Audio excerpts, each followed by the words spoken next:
like to call to order the September 8th, 2020 Cabarrus County Board of Commissioners work session. Welcome, everyone. It seems that each week as we continue our virtual meetings, our crowd gets larger, so that's a very positive thing. All of you have a copy of our agenda before you. So at this time, I would entertain a motion to approve the agenda, including the changes on page 3. I'll move for approval, Mr. Chairman. Second. Okay, we have a motion to approve by Commissioner Shue, a second by Commissioner Honeycutt. Is there any discussion? I'm hoping that we're capturing on here at the very least. Okay, none. All in favor, please say aye. Aye. Aye. All opposed, no. That motion passes. Thank you. First, we come to discussion items tonight, and our item 3.1 from Communications and Outreach and the UNC School of Government Opioid Response Project update. And I think Kasha is going to start us off on. Hi, good evening, and thank you for having this on your agenda tonight. I'm going to pass it off to Marcella Beam with the Cabarrus Health Alliance, but first wanted to acknowledge that this was a great opportunity for multiple agencies to come together and work in a collaborative environment and make the most impact we could. And we found that it was very successful, and that other agencies across the state who were also trying to move forward similar projects were turning to us for information and advice, and we had some great participation on panels and whatnot. So I'll let Marcella Beam share how we spent the last 2 years, what we were able to get out of it, and where it's taking Cabarrus County in the future. Hi, everyone. Thanks, Kasha. I believe that a presentation was submitted, so I'm not sure if there's a way to pull that up. But like Kasha said, about 2 years ago, Cabarrus County, along with the city of Kannapolis and the city of Concord, their law enforcement agencies, as well as the Sheriff's Department and Cabarrus Health Alliance, decided to partner together and submit an application through the UNC School of Government to be a part of their opiate response project. So one of the first things that we got to do was actually we integrated this work into the Mental Health Advisory Board, which you, the commissioners, created, focusing on mental health. But what we know is oftentimes individuals with mental illness may also have a substance use disorder, or those that are misusing substances may also have a mental illness. So seeing that work come together, again, is how Cabarrus County operates, with strategy and collaboration in mind. So that group created a vision, which was a healthy, safe, and thriving Cabarrus County. What's really great about this, I think, is it's looking at the health and safety of all people. So those that are in our community, making sure that there's not needles in our community, that they're being safely disposed of, that medications are being safely disposed of, but also individuals who are in active youth have access to the care that they need as much as we can, as well as that everyone is thriving. And I love that that ties in with the county's overall motto and logo is America Thrives Here, because we want to see that all individuals have the opportunity to thrive. Your core team was myself here at the Health Alliance, Justin Brines, the Assistant EMS Director, Major Keith Urey from Concord Police Department, Kasha Thompson as well, and Mike Downs. So those were the main core team members, and then we also, like I said, served with the Mental Health Advisory Board. Next slide. One of the things Kasha mentioned already, and I've said a couple of times, but these are just some of the logos of those agencies who participated with us. I think this was probably the most proud slide that we got to present on, because a lot of the other entities, there were 20 communities across the state of North Carolina, or 10, I'm sorry, that were participating. They were just very jealous of the fact that here in Cabarrus County that we have different organizations, different sectors represented at the table, and they stay at the table. A lot of communities maybe can't get involvement from some of their municipalities or from their law enforcement agencies, and I think it really comes naturally here in Cabarrus County, that sense of collaboration. So anytime we got to talk about who were our partners, oftentimes people ask, well, how did you get them to participate? And I think that's always an exciting moment to say, you know, it's just what we do here. So I think that's really an encouraging part. Then on the next slide, it talks about our goals. So we had 5 overarching goals as a part of this project. The first was accessible treatment for all. The next was prevention of prescription medication misuse. Third was assess community knowledge, attitudes, and beliefs about addiction. Develop supportive recovery community was fourth. And then the fifth was address harm and risk associated with substance use. We were able to make progress in a lot of these areas, some more than others. So on the right side there, you see the accomplishments. So something that has been really utilized by just about every entity in this community has been the community response booklet. It was something that the county put out. It has information on people to call for mental health crises, signs and symptoms of an overdose, how to talk to someone that may be having suicidal thoughts. Just a resource for the general community to direct them and help them with that navigation that we know is such a confusing system. Kasha and her team worked on that. It was given out through the district attorney's office, through the court system, through the jail, here at our syringe exchange program. Some of our treatment providers used it. Our family support networks have used it. So it was really a tool that was meant for everyone to really help them start to either have the conversation with a concerned loved one or find out who to call when there was a crisis occurring. The community stigma assessment was something that we included in the community needs assessment survey. On the next slide, in just a minute, I'm going to talk about that a little bit more. But it was one question to really start to scratch the surface at understanding stigma in Cabarrus County. We monitored trends through partner data. This again was just a great showing of how Cabarrus County operates. We monitored data from the hospital system, from EMS, from here at Health Alliance on our syringe exchange, law enforcement data, number of pounds collected around prescription medication take-back events, because we wanted to see how the trends were moving and where the needle was moving, whether it was getting worse or improving in certain areas. But without those partnerships, we wouldn't have been able to monitor it as closely. We conducted an assessment of in our syringe exchange about the impact of the program. So more than just how many syringes or supplies were collected, but really looking at it from the perspective of, is this improving people's well-being? And then we developed a law enforcement tool and first responder tool to talk to them about the program so we could make sure there was appropriate education being shared. On the next slide, we look at that stigma question I mentioned a minute ago, which falls under goal 3 of assessing community knowledge and beliefs. So the question asked individuals taking the survey, and we had 2,700 community members complete the survey. I believe that a person addicted to any drug or substance, and then it was a fill in the blank, but it had 7 answer options. So you can see those in front of you. So there was positive answer options and there was negative answer options. 71% of respondents selected a positive answer option. So they may be selected deserves access to treatment and recovery support, should be treated like any other member of our community. And 29% selected one of the negative answer options. What I think is really important about this question is, one, I was surprised that stigma was not as bigger than an issue. I would have thought to see more red, honestly, on this slide than I think we see here. But what it also does is it gives us an opportunity to look at what were the top negative answer options. So was the number 1 answer can't be trusted? Well, how can we look at doing communication and education to the public around addressing that as a stigmatizing factor for people who have a substance use disorder?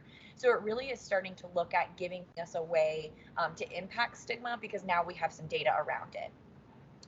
On the next slide, it goes into a little bit more detail about what we were able to share with our law enforcement agencies and first responders about syringe exchange. Syringe exchange has been legal in the state of North Carolina since 2016, and we've had one here at Cabarrus Health Alliance since 2017. What we were able to do is make sure that our law enforcement had the knowledge and education if they were to pull someone over. So this is what a member ID card looks like. These are our hours of operation. But we also created a resource tool educating them on why we give out certain supplies, so that they felt like they had a better understanding and had a point of contact within the program. We wanted them to feel like they could give us a call if they had a question about anything, or if they had engaged with the participant and they had any concerns, that they could contact us. And so it really helped to build that relationship and make sure that we were able to communicate clearly with our law enforcement officers. Moving into the next slide, and this is really kind of the wrap up, but obviously everything that's been going on with COVID has made us respond differently to different things. So one thing that we've been able to do during the UNC School of Government project is, again, with the monitoring of data, we were able to look and see, has COVID impacted our overdose numbers? And so what I'll share is, in 2019, our average number of overdoses for the entire year, according to EMS, was 19 per month on average. Already in 2020, we've seen about 27 to 28 overdoses per month. So it's not a large number, but it's still concerning, because that would be about 1 a day at this point, and we had dropped down into the teens. So from here, with COVID, we're just trying to strategize and figure out what our next steps are. But again, the UNC School of Government project was a great opportunity for us to learn from other communities working in the same space that we're working in, as well as figure out where do we have gaps in our own community that we can address through collaboration. So I'm happy to answer any questions that you all may have at this time. But again, one, thank you for the opportunity to serve. I think Kasha and I, as well as Justin, Keith, and Mike, had a great experience of getting to build our networks and understanding of how to address the opiate crisis here in Cabarrus County.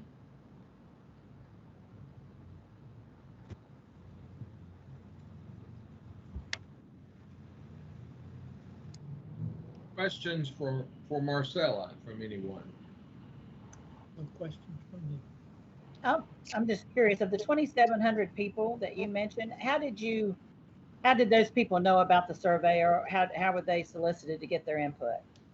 Absolutely. So one thing that we do with the needs assessment in the beginning is we develop data points for each zip code, as well as race and ethnicity, age, and income level. So we set targets and goals in those areas. And then we push the survey out through different media channels and social media networks, as well as have printed copies available at places like the library, Cooperative Christian Ministries, the Salvation Army, Parks and Recreation locations, so that we can access people who may not have technology. But a large push was done through a virtual setting to try and get them to take that. But we do monitor as surveys come in how we're doing with some of those goals. So for example, if we only have 20 surveys from the town of Midland and we need 65, we may reach out to Doug Paris and ask him to help with his team to get more surveys to come in. So we really did the social or the electronic push of the survey, as well as paper copies. And then one more question, if I can ask, the difference in the uptick to the 27 a day, I think maybe you kind of maybe gave some idea of what you think that is, but what are you guys attributing that to? I think a couple Or of can you things. tell? Yeah, I mean, honestly, it would just be some hypothesis on our end. I don't think we have a concrete answer, and it is about 27 a month, not 27 a day, just to make sure. Oops, Yeah, sorry. It's okay, because that would be a huge uptick, and then I probably would be in chaos. But I think stress is a couple of things. I think we've had individuals disclose that maybe the social isolation and things like that, how it's negatively impacting their mental health, and then they may have been in recovery for a period of time and they begin experimenting again. There's also other concerns about because of the isolation of individuals, could there be, I hate to say it in very layman's terms, but bad batches that are available to people, that it's being the way that the substances are being distributed is more harmful, or other things are being added into them. Thank you. Any other questions? Well, Marcella, thank you and the entire group for participating in this process. We love it when we have an opportunity not only to showcase Cabarrus County throughout the state, but also to learn from our counterparts in other places. And I certainly appreciate your comments about the collaborative spirit of all of our folks here in Cabarrus County. That certainly has been a big goal of this board, and something that we've worked towards. So it's very gratifying to hear you say that. And although we don't participate in these things to receive accolades, it feels mighty good when we hear them from other parts of the state. So thank you and your entire team that worked on this. I know that you spent a lot of time on it. I know just the surveys and the information that I've received has been pretty substantial, so I can only imagine what you folks have put into it. So thank you. Absolutely. We're very lucky to, a couple of years ago, we were talking about Cabarrus County being tops in the state for opioid overdoses, and that number has improved. And so we're very proud to not be on that list right now. Thank you very much. Thank you all, commissioners. Thank you, Marcel. Okay. We move now to item 3.2 to talk about local funding with some of the CARES Fund. We're glad to have Deputy County Manager Rodney Harris to lead us in that discussion. Good afternoon. I appreciate the opportunity to update the board and the public on our efforts to support local nonprofits. I'm going to kick us off, and then the county manager may have some remarks to follow. So we've had a staff committee working over the past month to develop an application process for nonprofits to seek grants from the county. Funding for these grants comes from the Federal CARES Act, through which the state allotted about $8 million to the county. $2 million of that went to the municipalities, which left us with about $6 million that could be used to support COVID-related efforts. Nonprofits would be eligible to apply for a grant if they are located in Cabarrus County, if they have been in operation for at least the past 3 months, if they serve local residents, and are currently assisting residents that have suffered economic hardship, instability, and/or safety concerns resulting from COVID-19. We anticipate that the application process would open within the next couple of weeks, and it would be publicized through various channels. In order to assess the true need across the community, the application would not include a maximum grant amount. However, we may only be able to award partial funding based on the availability of funds. The plan is for a funding committee of Cabarrus County staff to assess applications received and to make award recommendations. The intent is to prioritize grants that will have the greatest impact by either serving more residents or measurably affecting the quality of life, and nonprofits focused on areas the board has indicated are the highest priority, such as food assistance and childcare, would be given priority. So prior to moving forward, we wanted to give the board an opportunity to provide any additional guidance to staff or to ask any questions that you may have. And I don't know if Mike has any remarks that he'd like to make. Yeah, just to add to what Rodney is saying, the amount of money left, again, the CRF or the coronavirus fund, the regulations or guidelines on some things were pretty restrictive, and some of the, and that's why we have not been able to respond to some of the requests. What we're hoping to do and recommend to you is that we have a lot of public safety salaries that do qualify for that. So if we are able to go ahead and submit that request to reimburse us for the public safety salaries, which we've already budgeted for, we can take that money and you can put it into a separate account that we can pull from. What that does is, right now the regulations say we have to spend all of this money by the end of the year, which is going to be challenging, but also it puts a lot of restrictions. So what we do, if you guys are agreeable to move to go ahead and allow us to apply for that qualified use, pull the money down, and then still earmark it to be used for this type of response.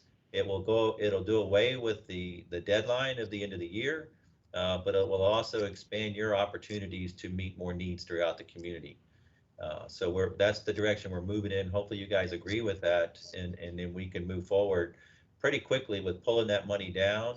Again, as Rodney said, we created an employee group, an employee committee who was very enthusiastic. Every one of them said yes that we asked, and they are ready to move forward. Again, they're already drafting the applications, and they're ready to and looking forward to reviewing those applications as they start to come in. So any questions from what Rodney says or what I've just presented as well, we'll be more than glad to answer those now, or if they come up, just send us a note over the next week or so and we can make that happen for you.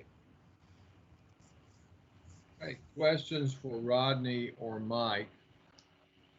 Of course, we have had a little bit of discussion about this previously, and I think it is a wonderful opportunity for us to get some of those funds back in the hands of people who are really hurting the most from this crisis, and we're still in it, and we don't know exactly what else we might have to deal with before it's over.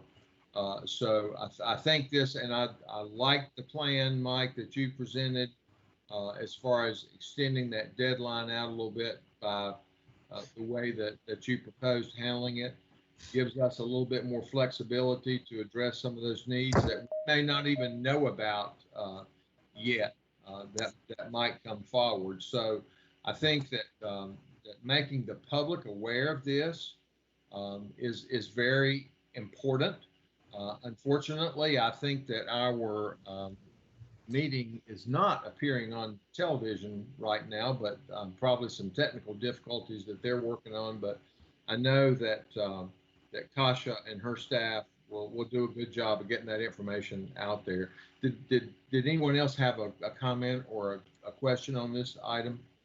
I was just going to make a quick comment that I like the approach. It's a proactive way of doing it, and being proactive beats being reactive pretty much every time. So I appreciate the leadership from staff and Rodney taking this and running with it, and I think this will work out well for everybody involved.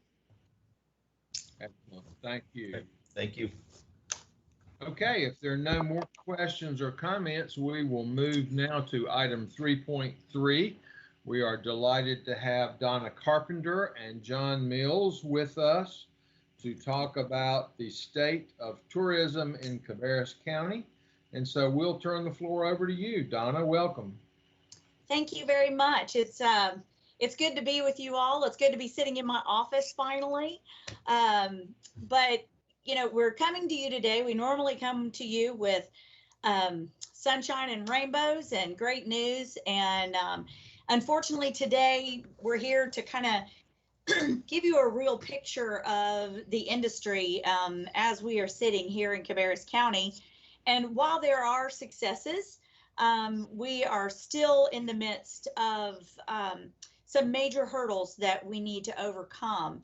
And as you all know, and I know I'm kind of preaching to the choir when I tell you all these things, but as destination marketers, it's our job to talk about the power of travel, and as well as advocate for our industry partners.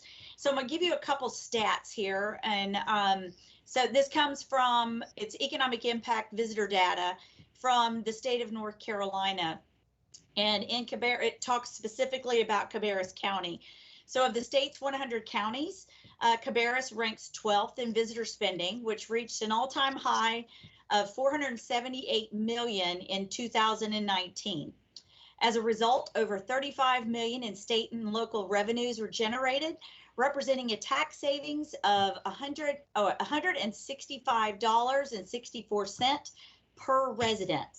And that's significant when you look at it per resident. That's a lot of money that is saved that our residents don't have to stroke a check for.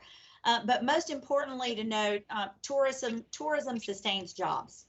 More than 4,600 jobs in Cabarrus County are directly attributed to travel and tourism, and the industry produced more than $113 million in payroll. So as you can see, the power of travel in Cabarrus County is very significant to the economic health of our community. I'm about to show you a video, and the stories you're going to hear are representative of many more here in Cabarrus County, where we may have 5 stories that we're getting ready to show you. There are thousands more across our community that we could have done, but we tried to hit each of the segments of or the sectors of our industry to let them tell you. I can sit here and talk about how a restaurant is doing or not doing, but I think it's much more impactful for you to hear from them. So we put together a video, and it's just a snapshot of COVID-19's impact on our community, and it demonstrates the importance of travel to both our economy as well as our well-being. So I've got my fingers crossed that the video is going to play.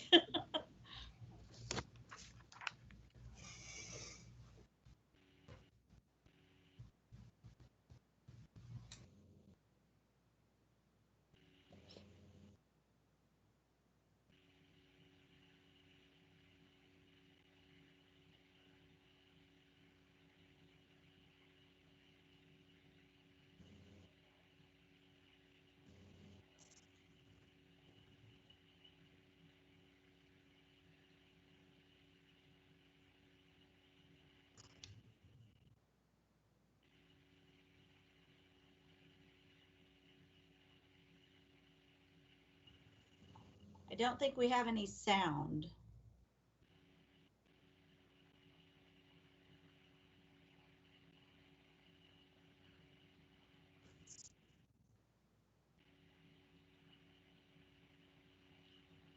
And by the end of this, we are all going to be technology experts.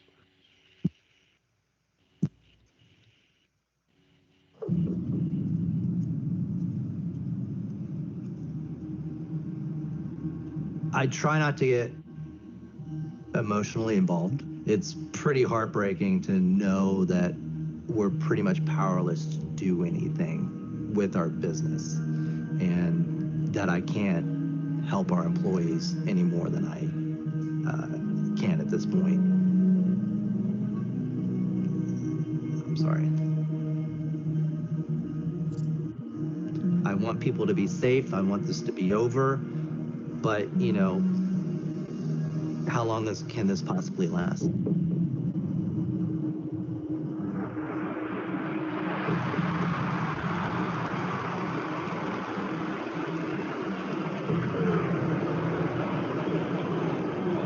As a leader, you can't provide certainty. You can provide clarity. And even that's difficult when you're dependent on others to be able to move your business forward. There's nothing more discouraging than having to write a note internally, hey guys, we had to cancel another event. I mean, that just takes the wind out of our sails. But I think this crew is doing all they can to rise to the occasion. We realize that our events, that the things we do out here have this huge halo that leave this large wake for hoteliers, for restaurants, for anybody in the hospitality and tourism industry, anyone who benefits from that. You realize that this is not just about us, it's about a community.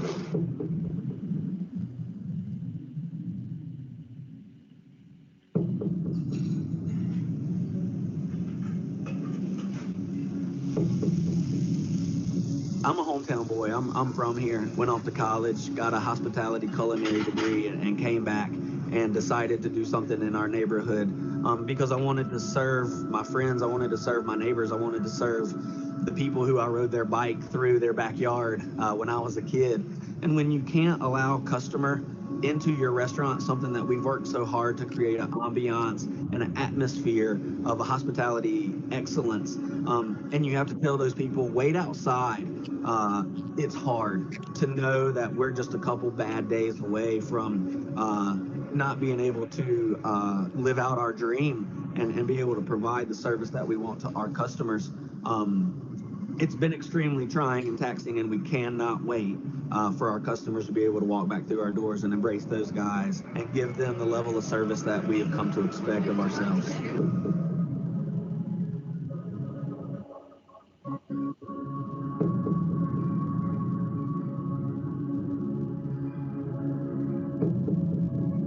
This building was built to gather people, to bring people together. And because of COVID, now we aren't able to do that.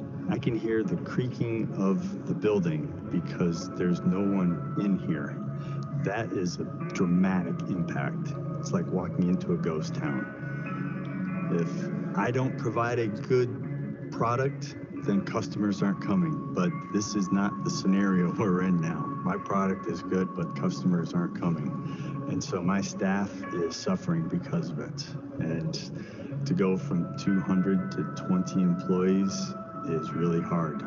You get into this business because you enjoy helping people. It's all about the hospitality. And now we aren't able to do it in the same fashion, and it's not as rewarding.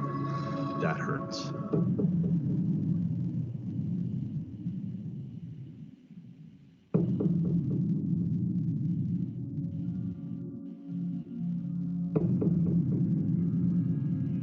It was sort of eerie walking around in here every day and there's nothing going on. Employees have been furloughed. Originally when we shut down, it was basically a skeleton crew. It was myself and my operations director and security to maintain the building. We're seeing a decrease in tourism. And also, I mean, you know as well as I do, in this area, we have a lot of conventions, we have a lot of kids' athletic events and tournaments, and all of those things have been canceled. The previous back-to-school shopping extravaganza that people went out and spent all this money on new clothes and shoes for their kids, they're still spending, but they're not spending like they would if the kids were going back to school. It's going to be a gradual recovery. I think it's going to take another 6 months to a year. Tonight, people packed into Uptown Charlotte for the first night of Speed Street. This is one of Charlotte's most popular events of the year. Tens of thousands of people are expected every day. Race fans are excited for a fun weekend. Coming into 2020, we were set to have the best year we'd had in a long time. We had a ton of work at the Super Bowl in Miami. The Daytona 500 has never gone better for us. So January and February were just, shot right out of a cannon. And, March killed that momentum pretty quick. And it's going to take us a while. I don't think January of 21 will have us back at January of 20 standards. Having to go through that for any small business or regardless of the scale, very difficult, very emotional, very stressful. But as the person leading the organization, as stressful as they feel like it might be for them, it's exponentially worse on the person that it even more negatively affects.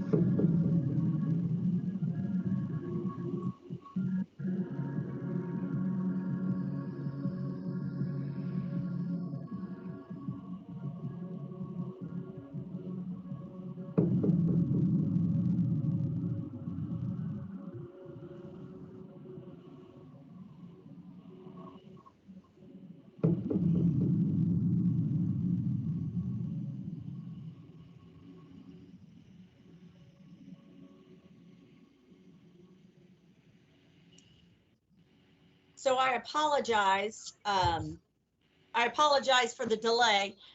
It's much more impactful when their mouths are matching their words, but it's just it pulls a lot of bandwidth. So I hope you can see the video is quite sobering.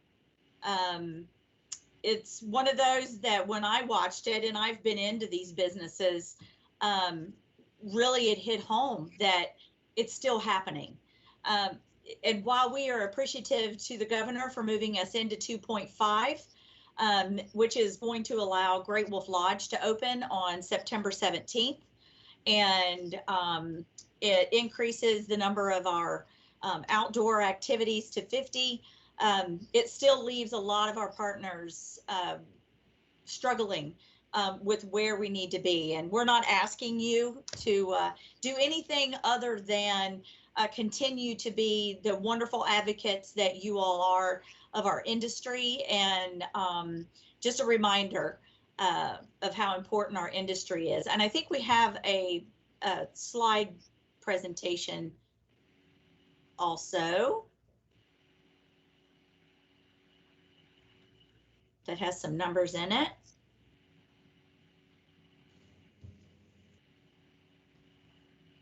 And I would be remiss if I didn't thank Market Street Studios for helping us with that video. It was, they did a great job in a short amount of time, and he'll probably be posting it on his Instagram page and his Facebook page. So if you want to watch it without all the delay.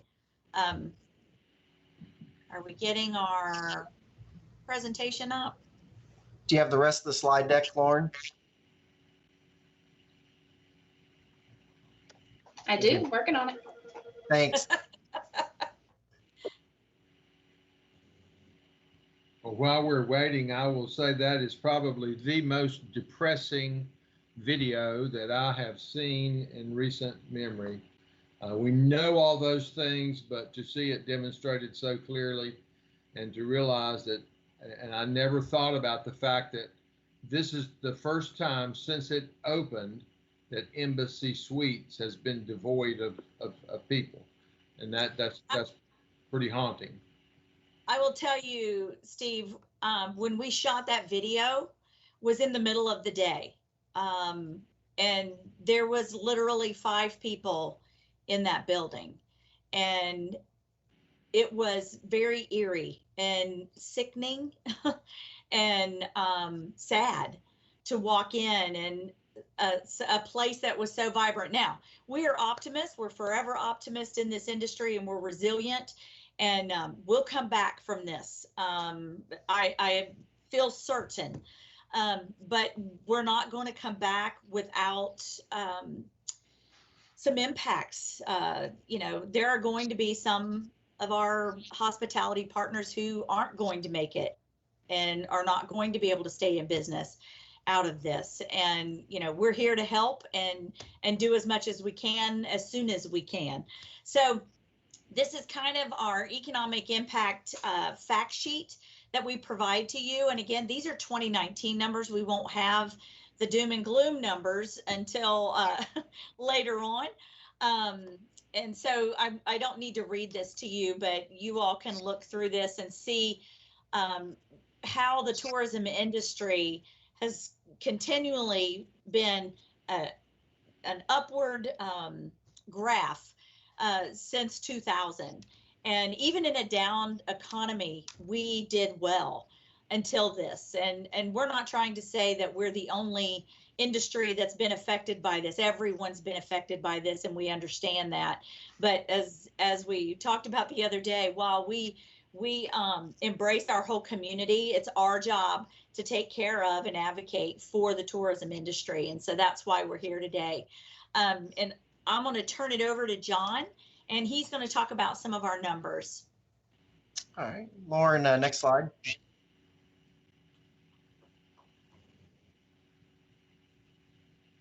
What we're going to get into in the slides that are coming up, we're going to give you some how the hotels have been performing. So if you look at this chart, this is our occupancy since it takes back to March 7th when we were running almost 70%.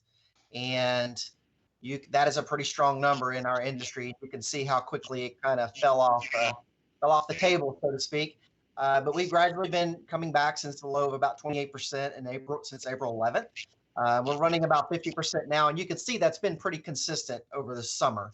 So we are running in that 50% mark. We're very thankful. Our limited service properties up in the Annapolis area, some down here at Exit 49 have done very well with transient business, some construction business, some hospital business. So we're very thankful for those because they've definitely kept the industry going.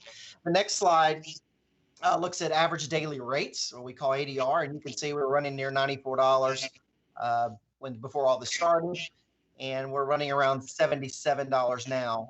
All the economists predict this will be the last to come back. There's a lot of demand, and once people are able to travel again, they're going to want to travel. They might travel differently, and Don's going to get into how we're going to attack that later, but the rates will probably be a little bit slower to come back as we move along. On the next slide, just to give you an idea of the health of your CVB financially, the left column is actually where we ended up in revenue, right at 4.1 million. And then you can look on the column on the right, and that's how it compared to our budget. So we fell off $1.7 million, and that basically happened in about a 3-month time frame. So as we started to fall off our budgeted revenues, we had to react extremely fast to make sure we sustain the health of this organization financially. And so you can see how we compared to budget on those other main columns. The largest fall off the budget was sales and marketing. We have gone dark since the middle of March. And so until people can really travel again, we're not doing much of anything at all.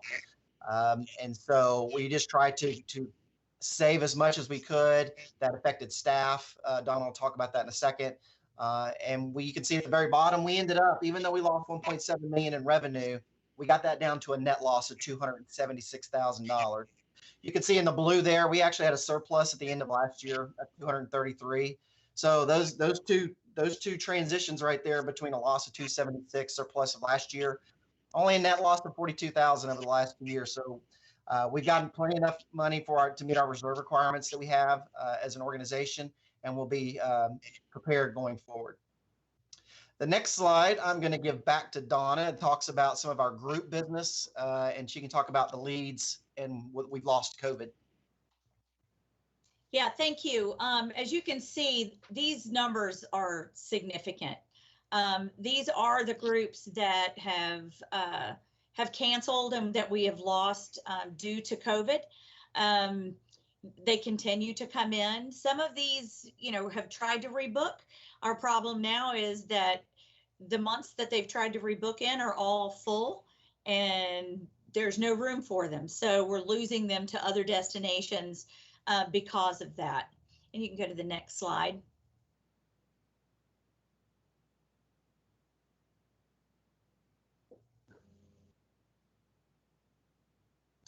We'll talk a little bit about marketing.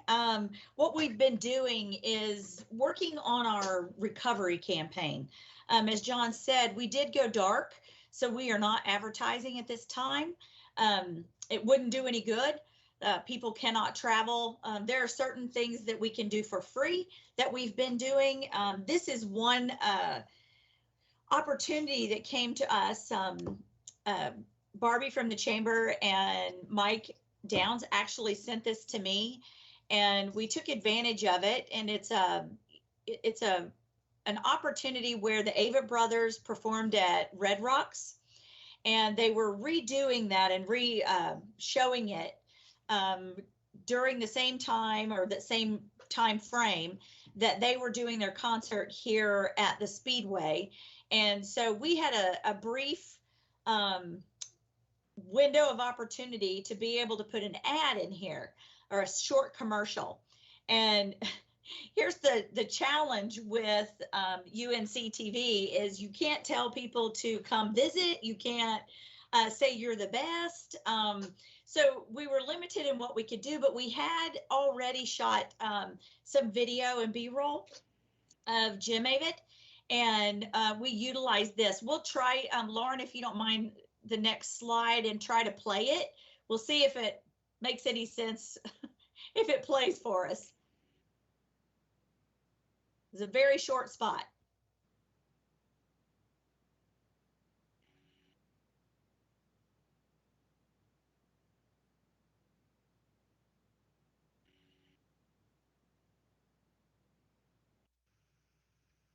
Songs. My name is Jim Avett, and I live in Cabarrus County, North Carolina. I've written some of my very best songs here. Most people that come to see me want to know what the Avett Brothers' daddy is like. You see me around, be sure to say hello. Again, very short. It was not a long period of time. And again, there's a delay in this, so it doesn't make a whole lot of sense. But it was an opportunity that we captured, and I think it bode well for us. And in the map that you saw beforehand, you could see it played all across the state. So just putting our name out there a little bit, getting people interested in maybe coming back when things open up for us. And we can go to the next slide, Lauren. My name is Jim. We're very fortunate to have the Avetts here in our community, and kudos. Well, I have a second. Kudos to the Speedway for really thinking outside the box and being able to do some things when they really didn't think they could, and pulling off a successful in-person concert that was sold out. We had people here from all over the country. Some of them had to drive in and turn around and drive back home to meet their state's requirements of having to be quarantined in order to attend. But the Avetts were fortunate. They have a great following, and thankful that the Speedway and they could work together to do that. How has this affected our organization? As John said before, we were quick to react, and not the way we wanted to react. We were not eligible for any of the PPE money. So because of our C status. And so we were not able to garner any dollars to be able to keep our staff in place. We tried and we kept them as long as we possibly could, but we've gone from a staff of 21 to approximately 11. And so this is our new org chart. And you will see that we have a couple open positions. where we had a couple of employees, 3 employees actually, who have left the organization on their own to pursue other opportunities. And those positions will remain as part of the overall organization, but they are frozen until such time where demand allows us to bring them back or fill the position itself. So you can kind of see that I answer directly to the board of directors, and then John is the executive VP, and we have our accounting coordinator, and my administrative assistance position, we did away with that position. So Jessica has so graciously stepped up and is helping us with board of directors things and items that we have to do. And then the sales department, we have 2 employees in, and one of the employees, a salesperson, is still on furlough, and we will make the decision in October if we're going to move forward with bringing that position back or not. And that will totally be based on demand. And right now we just don't have the demand to be able to do that. Our marketing and communications, we actually moved Sarah Bear from our partnership department over to the marketing department to kind of fill a void. And our marketing department is still intact. And our partnership and visitor services is Gail currently. And the visitor center is not open right now to the public. We have all helped people who have pulled up in the parking lot to make sure that any visitors that did come by are helped. But we just don't have enough foot traffic to warrant paying someone full time to work out in the visitor center.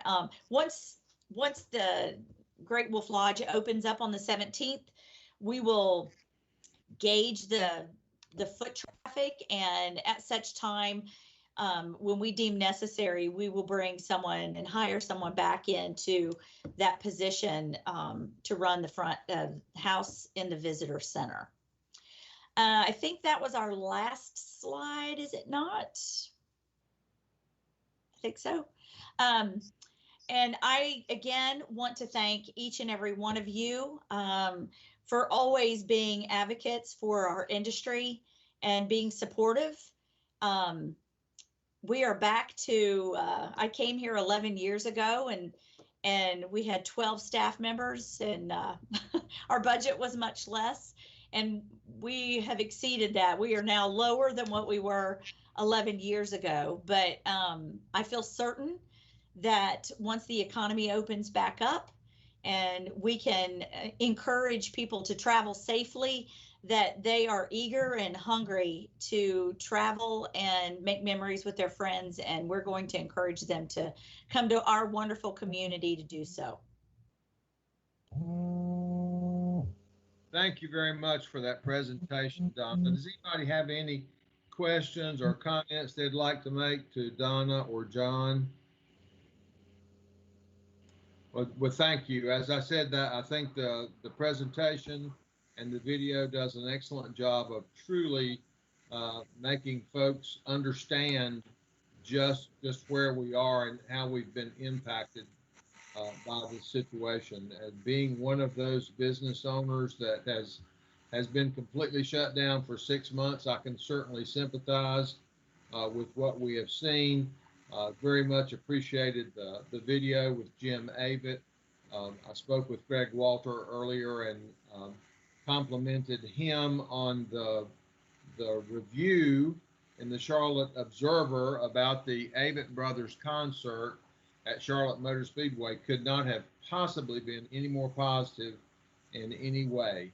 I think he was just totally positive about the safety, the attention to detail, as well as the entertainment. So it makes me even prouder of our community. And so thank you all for what you're weathering during this time. And I agree, we will be back and we will be stronger, no doubt. So thank you. Yes, certainly. Thank you. Okay, we move now to item 3.4, strategic fire study plan update. and we are delighted to have Steve Langer to introduce that portion of our meeting. Welcome, Steve. Thank you, sir. Good afternoon, commissioners. Thank you for the opportunity to present the summary of our fire study to you this evening. Back in September of last year, at the request of County Manager Downs, we started on a journey to have the fire strategic plan done. We had a kickoff meeting in February with our fire chiefs to start that process. Of course, COVID did put us a little behind, but we have found ways to use technology like we are now to keep the study moving forward. This afternoon, we have Chief Greg Grayson with us. He is our lead consultant for the fire study. Chief Grayson has a group of team members with him as well, so I would like to just turn it over to him and let him get started with his presentation.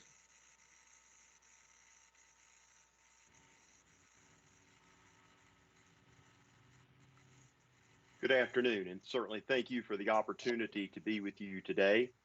We thank you for having the foresight to engage in looking at your fire service delivery system and being able to learn more about it. And we certainly appreciated the opportunity to learn more about Cabarrus County. A number of our staff members are with us today who worked on this project. We have Chief David Bullens, Chief Frank Blackley, Chief Wes Green, and Robert McNally with us today. We have about 5 other staff members that are not with us that did work on the project. And we also have about 10 other subject matter experts that assisted in this endeavor as well. We want to extend a thank you, especially to Mr. Langer and Mr. Smith, but you also had a number of people who assisted from Cabarrus County in the fire service. Chief Burnett with Midland, Chief Johnson Odell, Patrick Bergeron from Northeast Board of Directors, Jake Williams, the Concord Chief, and also 3 of your captains from Cabarrus County, Captain Mills, Captain Uri, and Captain Jackson. So we thank them all for being willing to assist in this important endeavor. We serve North Carolina. Our focus is North Carolina. We work Murphy to Manio. All of us are retired fire chiefs, and we really focus on trying to build, support, and sustain service delivery systems in North Carolina. We're the North Carolina League of Municipalities fire service consulting provider. And what that means is to any municipality and county government, they can come to us and ask for assistance with anything in fire service, fire protection issues, and we provide those directly, or we have affiliate agreements to be able to do that. So NC Fire Chiefs is very focused on North Carolina and providing service throughout the state. We have assisted a number of jurisdictions across North Carolina. Here's just a few of those that we have worked with here recently. Similar studies to what you have done, or executive search and selection, or station locations, any of those types of needs and issues. We try to be very versatile in all of those things. Much of what we do is very focused around continuous improvement. Where are we today? What can we do to improve? Make improvements, we operate, we reanalyze, and we continue to move forward. So the information we will share with you today is very much around continuous improvement, and certainly focused on that as our core part of what we do. We're very honored to serve and assist Cabarrus County in this endeavor. Our teams work diligently on this, and as you've just had this presentation looking at some of the impacts of COVID, your fire service has been impacted as well. But your folks have been very diligent to continue to work with us and move forward in this environment. We were asked to depict a state of the volunteer service here today in 2020. We started this pre-COVID. We're ending this in the middle of COVID, I guess one would say. So your fire service has been very active and in demand during that entire time. And I want to just say your staff has worked diligently. Much of the time we were working on this, some of your county staff were literally working in the Emergency Operations Center 7 days a week and made time and attention to continue to keep this moving forward. And for that, we're very appreciative. We were asked to look at the greatest gaps in the overall delivery system, try to project based upon information and data, what the future would look like as the fire protection system in the county evolves and changes. We wanted to look at that forecast over a 3 to 5 year period. So many things are changing within our environment that that's really a responsible time period to look at. So we've tried to identify things that are short term and things that should be worked on in the next 3 to 5 years. We were asked to identify alternative funding mechanisms as well, and things that looking based upon what North Carolina statute would allow, what are alternatives that Cabarrus County could consider. We were asked to look at the pros and cons of service district for Cabarrus County, and I'll speak to that just a little bit later in the presentation as well. We were asked to look at any service enhancement opportunities that were presented, and to do that, we've utilized a geographical information system and a specialist that's with us here today with my team, who looks at how does the computer system make determinations and recommendations, and we've harnessed that technology and that ability. We've been asked to look at where there is not closest unit response and alternatives and recommendations relative to that. We were asked to look at what's the standard of coverage, or you could also call that the level of service that your fire service is being provided across Cabarrus County, particularly in the unincorporated areas. We were also asked to look at how the national standards reflected in Cabarrus County and if there were any areas of redundancy coverage within the county. The standards across the United States, there's a standard based upon an more urban or municipal standard, and there's a separate standard that's more a rural standard, and we have applied the rural standard to your unincorporated areas of Cabarrus County. We were asked to look at comparing the existing resource areas to the closest station response. Are you getting closest station response? Where are changes needed with that? We were asked to conduct a mechanical evaluation of all of your fire apparatus. With all of your contracting departments, there's quite a bit of apparatus there. We were asked to look at that mechanically and evaluate those pieces of apparatus. We were asked to look at the staffing of the fire marshal's office. You know, Cabarrus County's grown so much in recent years. We were asked to look at that and compare that to the appropriate industry standards for fire marshal's office staff. And also analysis of the fire marshal office operations, and again, ways that there could be continuous improvement in that, including your squad unit. We were asked to evaluate your contract and make some recommendations. We work with a lot of counties across North Carolina, and many counties are trying to update their contract, and we have brought some what we would call best practices of that, some of the trends and models that are current in 2020, and made recommendations relative to that. And we've also were asked to look at the staffing grant system that you currently use and make recommendations related to that. So those were the things that we were asked to do in this process. And again, it would not have been possible without a dedication, commitment of your county staff, and very much about the engagement and assistance and cooperation of your fire service and fire service leaders throughout Cabarrus County. We did some stakeholder feedback, and we were able to speak with your fire chiefs before the thrust of the pandemic, and that was very helpful. You are very blessed to have some very engaged leaders within your fire service. We asked them to talk to us about what the strengths of the system were, where are the gaps, where are missed opportunities, and if you don't make changes, what would the threats be to the system?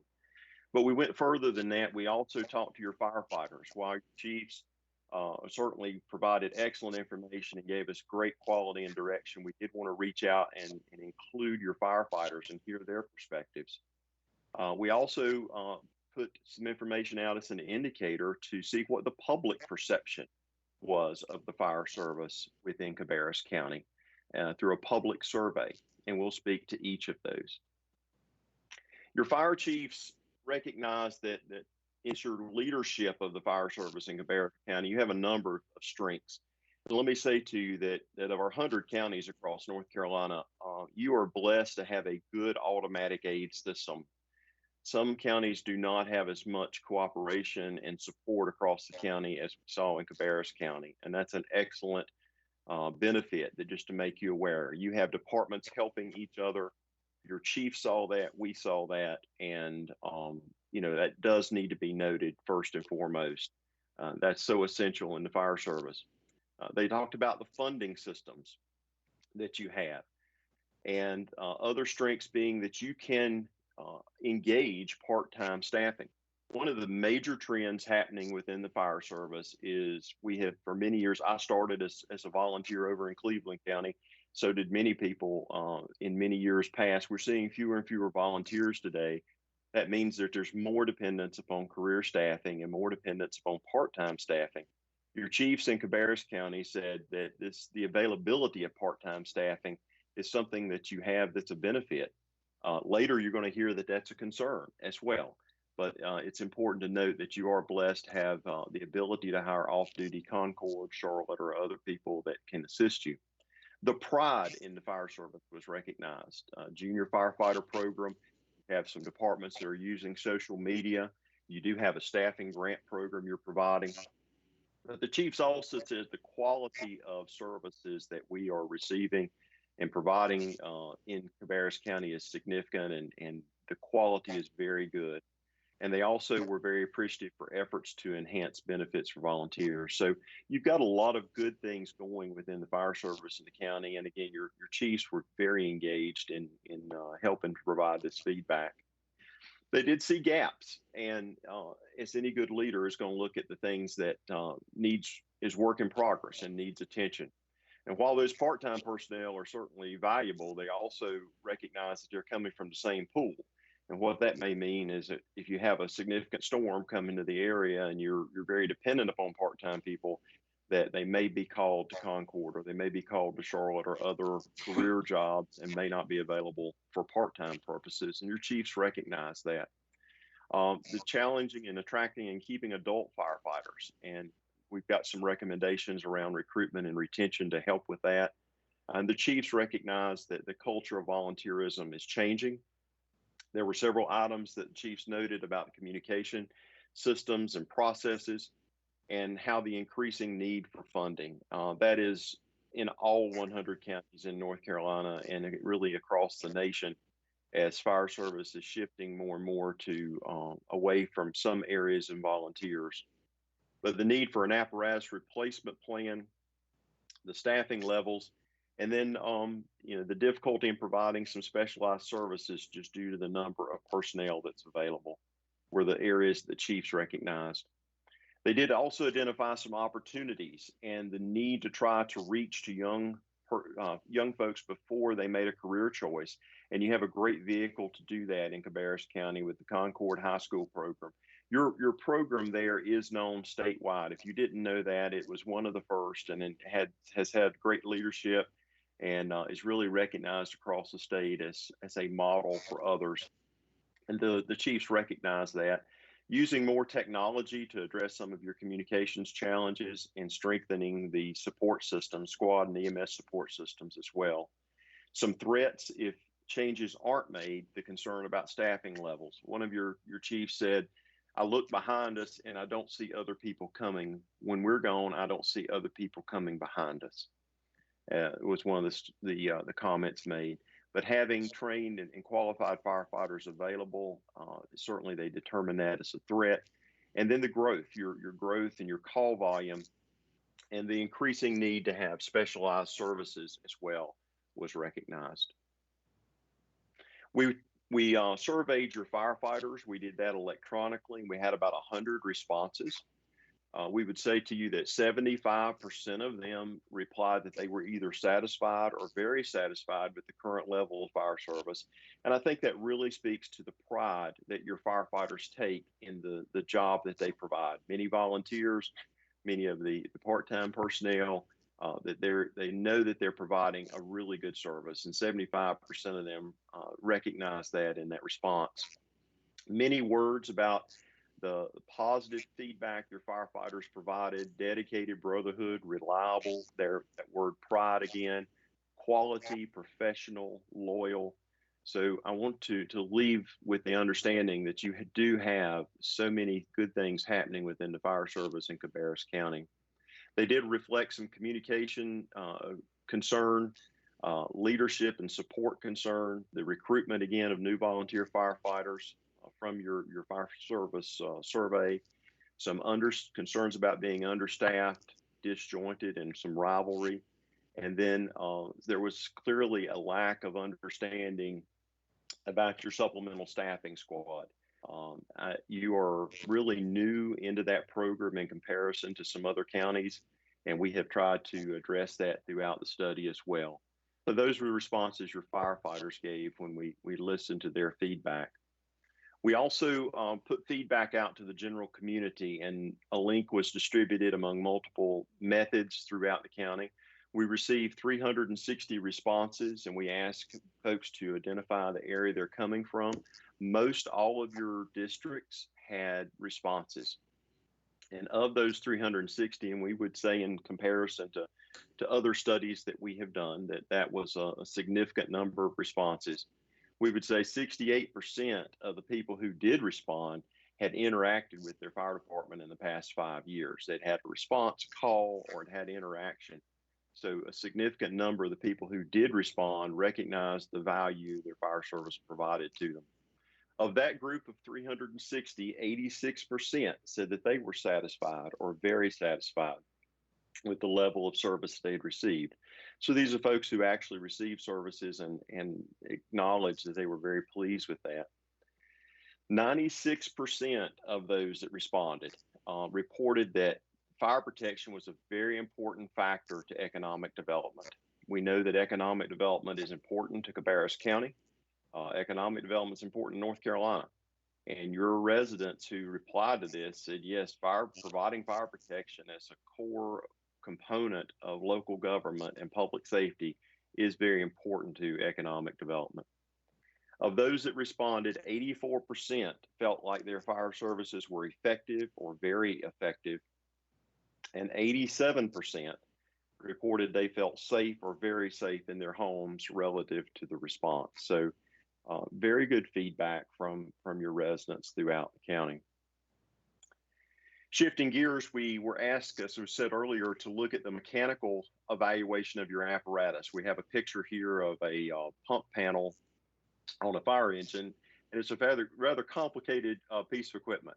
So in doing so, we wanted to look at the current mechanical condition, and we provided individual reports and recommendations station by station, truck by truck. We went on site and were able to do this very early in the process before the pandemic caused issues for us there, and we were able to do that. We did a mechanical evaluation of 44 different pieces of fire apparatus. You can see the breakdown here of what we looked at. You had 7 of those that had exceeded the life expectancy of 25 years, or about 15%, which inversing that, you've got, about 85% that's within its life expectancy. There were a few issues with tire life that we acknowledged and made note of. There were some that were on brake issues that we noted, and mechanical concerns on some. And many of those items that we were able to identify, departments went ahead and began taking corrective action on. But part of this evaluation was to help in developing a longer-term apparatus replacement plan. And we've been able to hopefully give them some feedback that will be helpful to that. And so we were able to look at that plan, and that will feed into a capital improvement plan that you'll be able to utilize moving forward. There's a significant amount of this project that was around the geographical information system. We want to also reach out and provide thank you to your county staff who helped with providing this information. This list that you see here before you were the specific deliverables that we were charged to do within the GIS system. And all of the maps that we have created are being provided back to Cabarrus County as well, so that you can build upon this and use that moving forward as you continue to plan and monitor your service delivery system. From that GIS analysis, 98.6 of your past incidents were within an 8-minute travel time of a fire station. And let me say to you, that's really good. We're working with another county in North Carolina, and did a similar type analysis, and theirs is about half that. It's a much more rural county. So we would say to you that the majority of your incidents are occurring within an 8-minute travel time. And why is 8 minutes important? When you look at someone who's having an imminent medical emergency, a cardiac arrest, or they're having a bleeding situation, some type of critical life-threatening medical event, that time mark is so very important. In a fire situation, your fire will move beyond the room of origin into the remaining part of the structure in that time or less. And so that's a national standard benchmark of that 8-minute time period. We were asked to do some projection of expansion of where municipal boundaries might be changing, looking ahead, and how that might impact the workload of your private nonprofit corporation fire departments that you contract with. And we also were able to determine that your system overall, your automatic aid system in Cabarrus County, is very effective. There were some issues and concerns around Mount Mitchell and some challenges that they're facing, and we noted those. But overall, your system throughout the county is very, very effective. Also, your boundaries are generally in alignment. We don't always see that. You're using rural fire tax district and insurance districts today, and we don't always see that those areas are in alignment. Yours are generally in alignment. There is some area the computer identified down around your Flow Store, Midland, and Harrisburg area that can be revisited, and we've identified specifically what that is, but those could be revisited. But overall, your boundaries are in pretty good shape, meaning that your closest station generally is responding, and that's reflected when you're seeing that almost 99% of your incidents are within an 8-minute travel time. But we did identify some areas that could benefit from further review and what those might look like. We were also asked to look at the future and projected stations and let the GIS system or computer system provide feedback on what the effective response and what the best options might be there. Okay. Shifting gears once again, statistical analysis. This was a huge part of the report, and as you get that report, you're going to see a significant portion of this was around statistical analysis. We did a lot more with this than I think we've really been able to do with many counties that we work with. We were looking at all of your incident response data, and we were able to calculate what's determined as the 90th percentile of what your performance is, meaning 9 out of 10 calls, this is the level of service that we would expect to receive. And so you as elected officials, if you get a constituent that says, well, what's my level of service? You could say that you have a response time, for example, of 8 minutes or less 90% of the time. And that's the model that's used across the country to determine what level of service. But to do that required a significant amount of data. And what we've been able to do for you is provide not just the data today in 2020 and the information that went up through 2019, because you haven't completed this time period, but we've given you a tool that can continue to be used and look at that data set over time. So we were able to look at that response data that was collected up through July of last year and really closely analyze that. We used a product called Power Pivot, and that tool was used to create evaluation for each and every one of your contracting departments. So we were able to do those individually. And for each of those departments, we provided the demand for service, the response times, the analysis of their structure fires, the mutual and automatic aid that was received and provided. And we were also able to determine a standard of cover or level of service for each of your departments that you contract with. And that's quite a task to do. And so we're very pleased with the statistical analysis and feel like that will be very helpful to your county staff in advancing the system and to your fire chiefs throughout the county in advancing the system. For peer review process, we got into this component within the pandemic, and we typically try to pull everyone together in one place for that. We were not able to do that here. So what did we do? We adapted and we overcame. We split up the separate areas into separate components, and we addressed each area, and then we pulled it all back together. So it ended up being much more Much more time consuming, much more involved, but we had good help. Your chiefs in the county stepped up and helped and set in on every one of these groups. We pulled subject matter experts from throughout the state and even other states to help us. And they did a really good job in each of these areas. So we're going to touch on each of these components for you within the peer review. We find this is just an extremely valuable way to look at what you're doing, how you're doing it, and ways that you can improve that's very specific for Cabarrus County. You know, great ideas happen in other places, that's good, but how does it apply to us here in Cabarrus County? And so this peer review system really was able to do that. We looked at your fire marshal's office as a functional area and looked at all the aspects. We had the retired fire marshal from both Asheville and Wilmington that really dug into this and looked at all aspects of the office. We interviewed your zoning officials and staff of your municipalities that you work with, the county as well as municipalities. We looked at how that compared to national standards. With some strengths we saw were that you have very experienced and well-trained staff, and you have very strong relationships that do exist. There is a lot of workload to be done. You are very much a growing county, and there's a lot of workload, and availability of those staff sometimes was identified as a gap. Opportunities is more risk reduction with your squad personnel, and opportunities we have outlined what some of those might be and included that.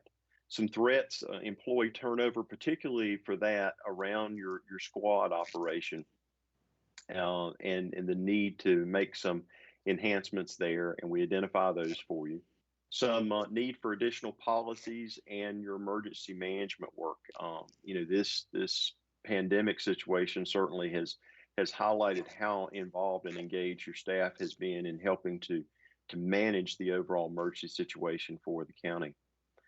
We have provided about 20 recommendations for improvement under your fire marshal's office, and there were 4 priority recommendations. But again, a very, very thorough overview of everything happening in your fire marshal's office and comparing that with both the best practices in North Carolina as well as national standards.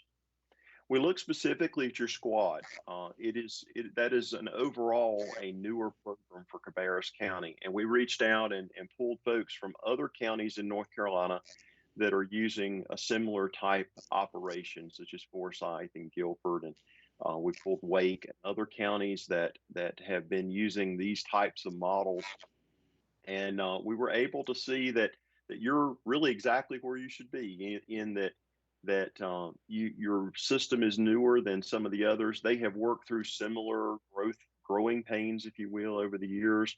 But looking at your system, and we made some recommendations that will hopefully help enhance that. But a supplemental staffing unit is being funded through the general fund is certainly a recognized best practice in North Carolina, especially for urban counties and urbanizing counties.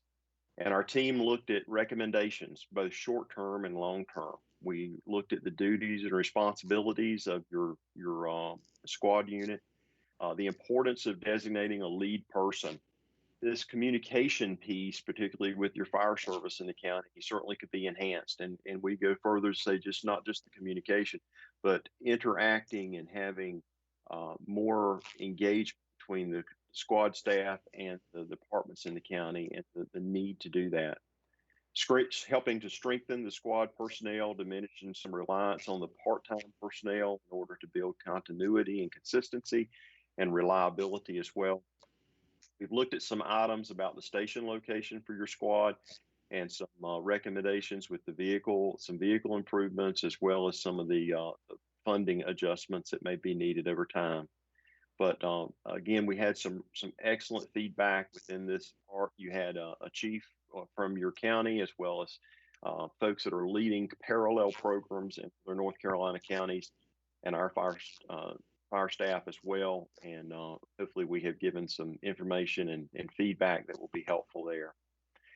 Recruitment and retention, it's a huge issue. It's really the #1 issue. And if you went to your other 99 counties in North Carolina, you're going to hear something very similar.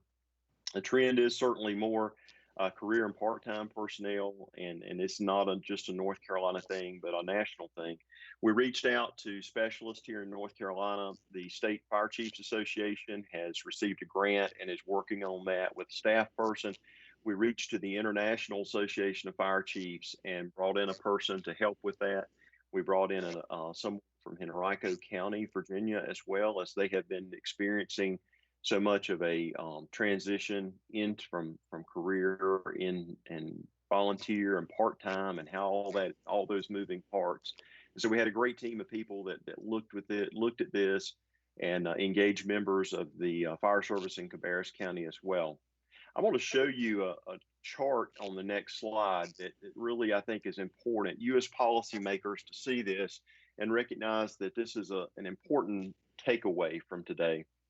And it's that the number of firefighters that's responding to the structure fires over this period of time we looked at from FY 13-14 through 18-19 has decreased really by a significant number.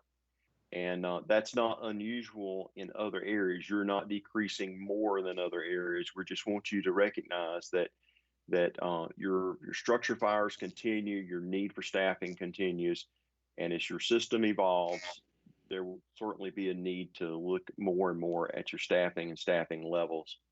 We provided 12 short-term recommendations, training, outreach, using some non-traditional roles for volunteers and more family involvement were just a few of those. And then a longer-term recommendation. We encourage you to look for some grant opportunities through a federal grant program to help with a volunteer coordinator for the county.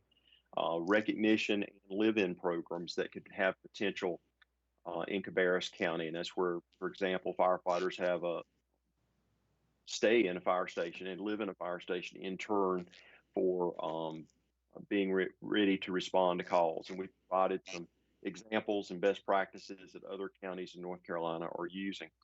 This is the chart that I spoke of. This is just an example of period of time that we looked at from 13-14 through 18-19. And this charts structure fires as they occur. And the takeaway from that is the trend line, if you will, the trend line, the red line that you see here, just indicates that number over time is diminishing. Okay, that number over time is diminishing. And again, not different than other areas, but this is Cabarrus County. This is your structure fires. This is what your data is saying. And we want you to grasp that and recognize that as you grow, as your county grows, as your county becomes more complex, as your number of incidents occur, as the trends within the fire service occur, so does the trends with your staffing level on structure fires. We were asked to look at tax districts and funding. First, let me note insurance districts. So we are very much advocates that the closest fire station respond, that we feel like that's an essential element in all cases. You have insurance districts that are rated from class 9 to class 1 in Cabarrus County. So you have almost the full gamut. The insurance rating system is designed at class 10 is a level with no protection. Class 1 is considered an optimal level. It's kind of an inverse type system. But the type of the level of your insurance rating determines how much insurance premium property owners pay. Generally in North Carolina, there's reductions from 9 to 8, 8 to 7, and 7 to 6, certainly. Businesses and commercial properties enjoy reductions all the way down to class 1. And we provide some information in that. You're probably already aware of that, but you do have that full range within Cabarrus County today. And we would recommend that you really focus on those class 9 departments and place some emphasis. One of the greatest gains that can be gained, improvements for your residents, is from moving from that class 9 to 8 as an example, and 8 to 7. Those are some of the areas that we would focus on.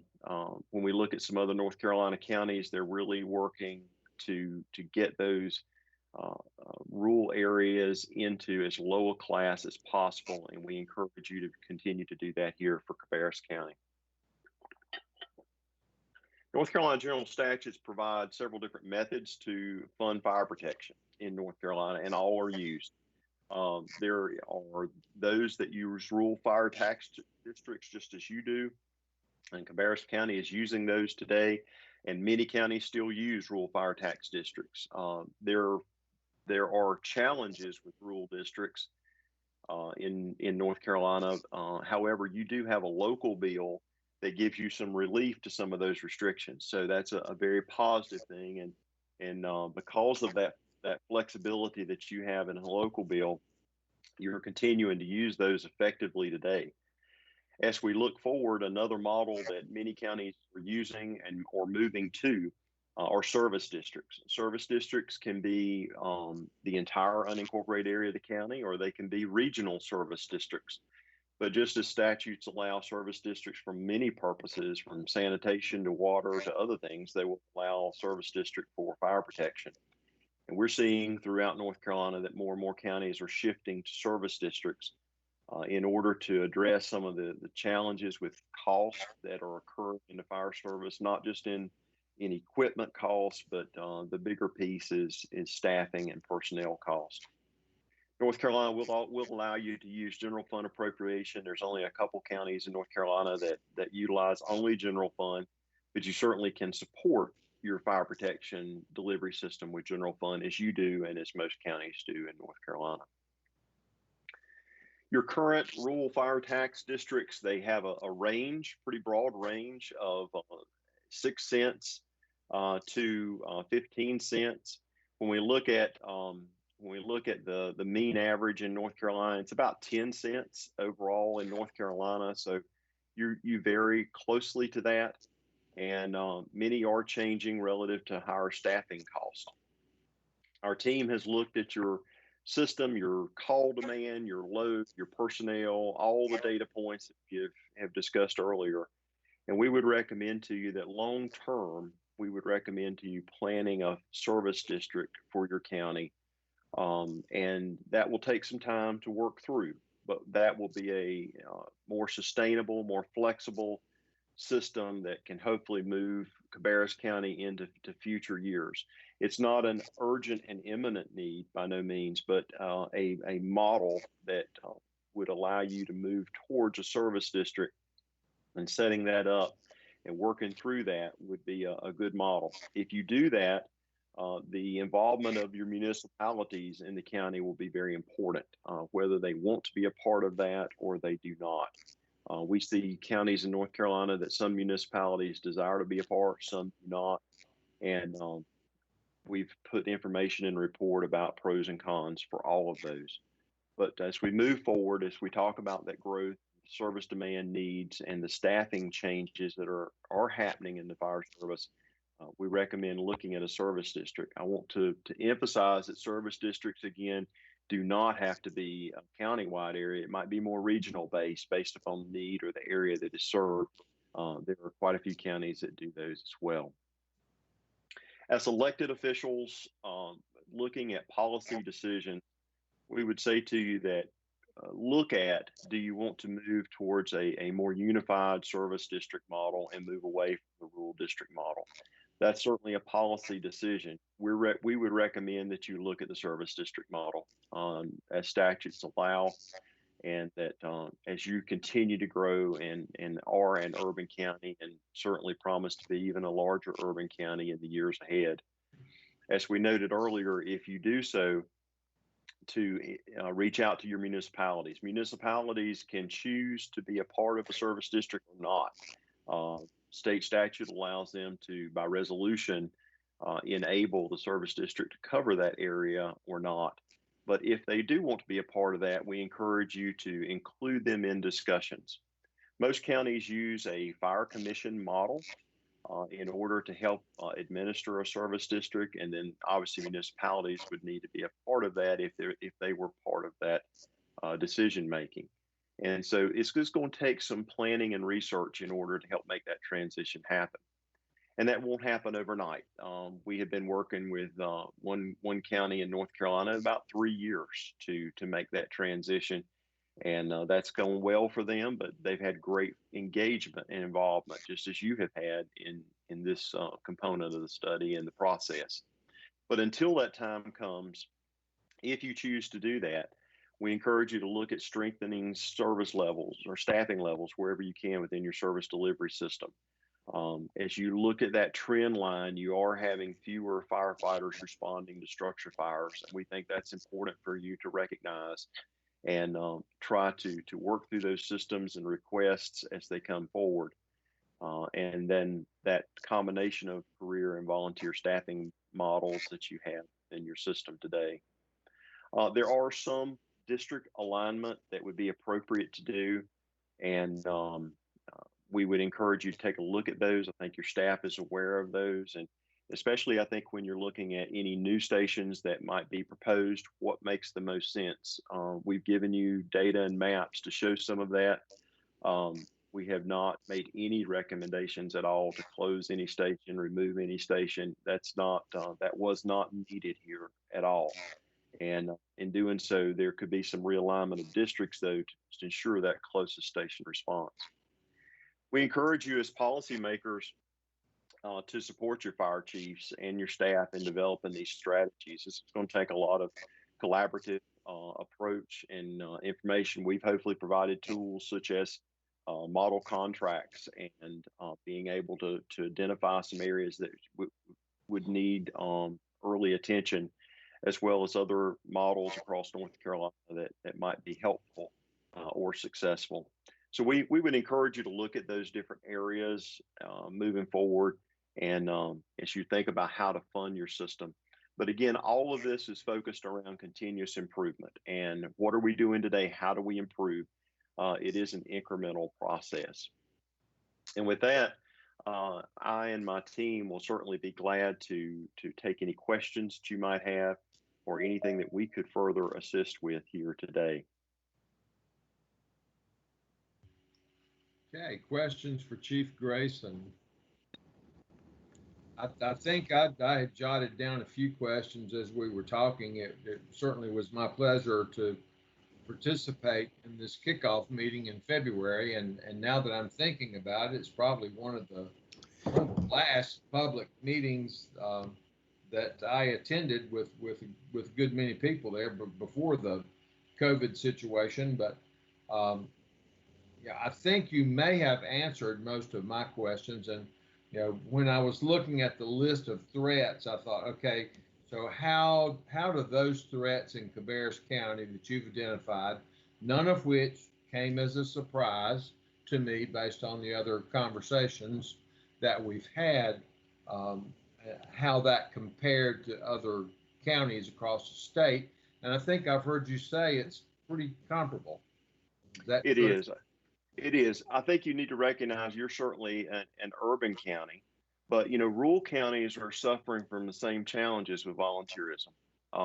But as urban counties, it's really it dials up even higher. So it's just a concern, and it's a changing dynamic.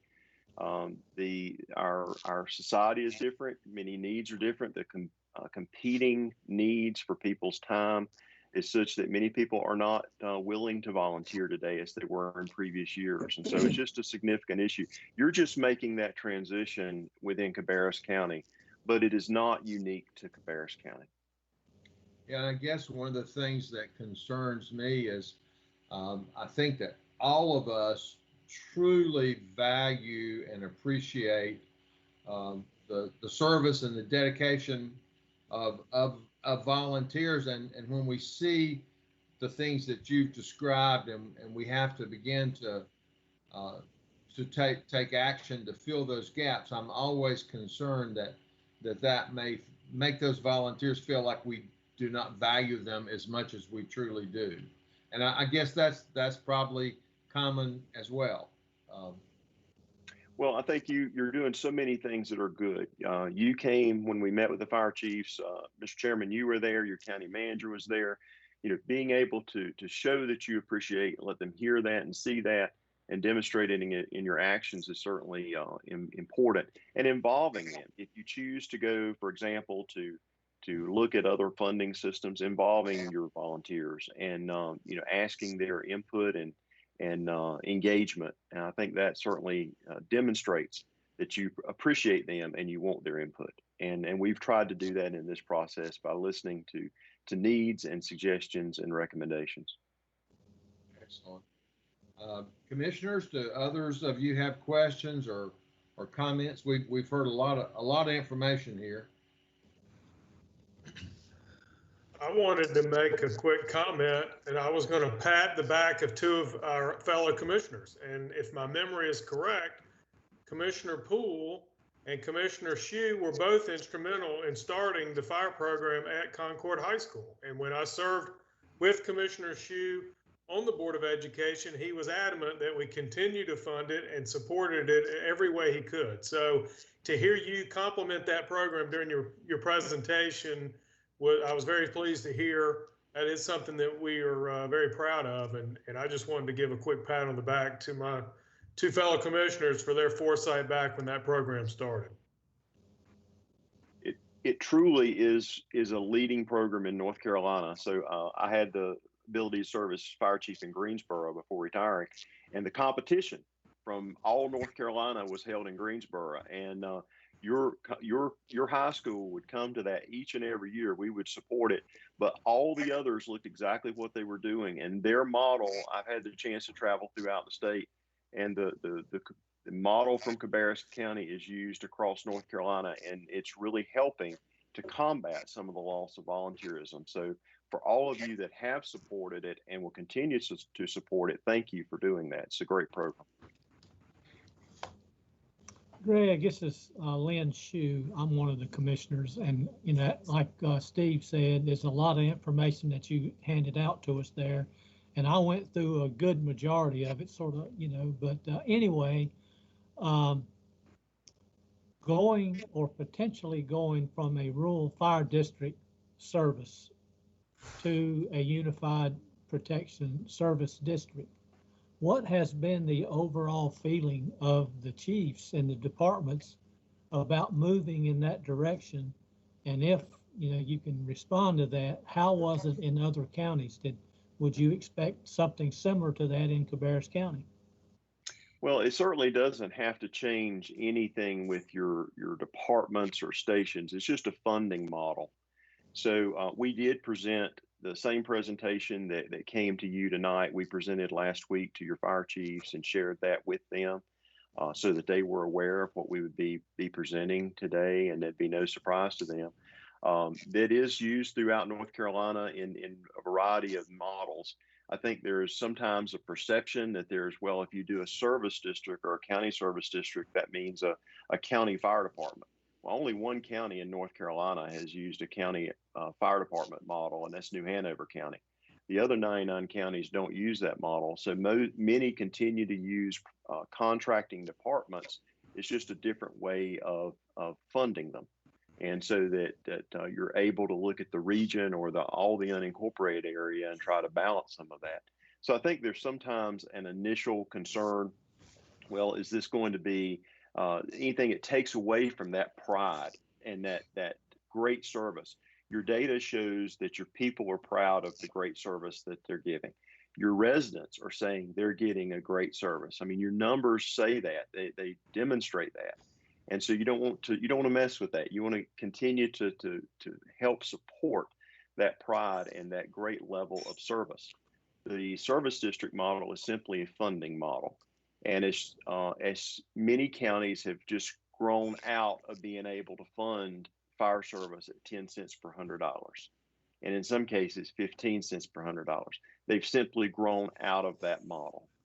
And that's all North Carolina law will allow. You're not there today. You're not at a place that you've reached that max situation. Some counties are. And so that's, you're not in a situation of having to react to that immediately. But we would have to say to you long term that in North Carolina, of the options the legislature has given us today, that model provides your best long-term sustainability.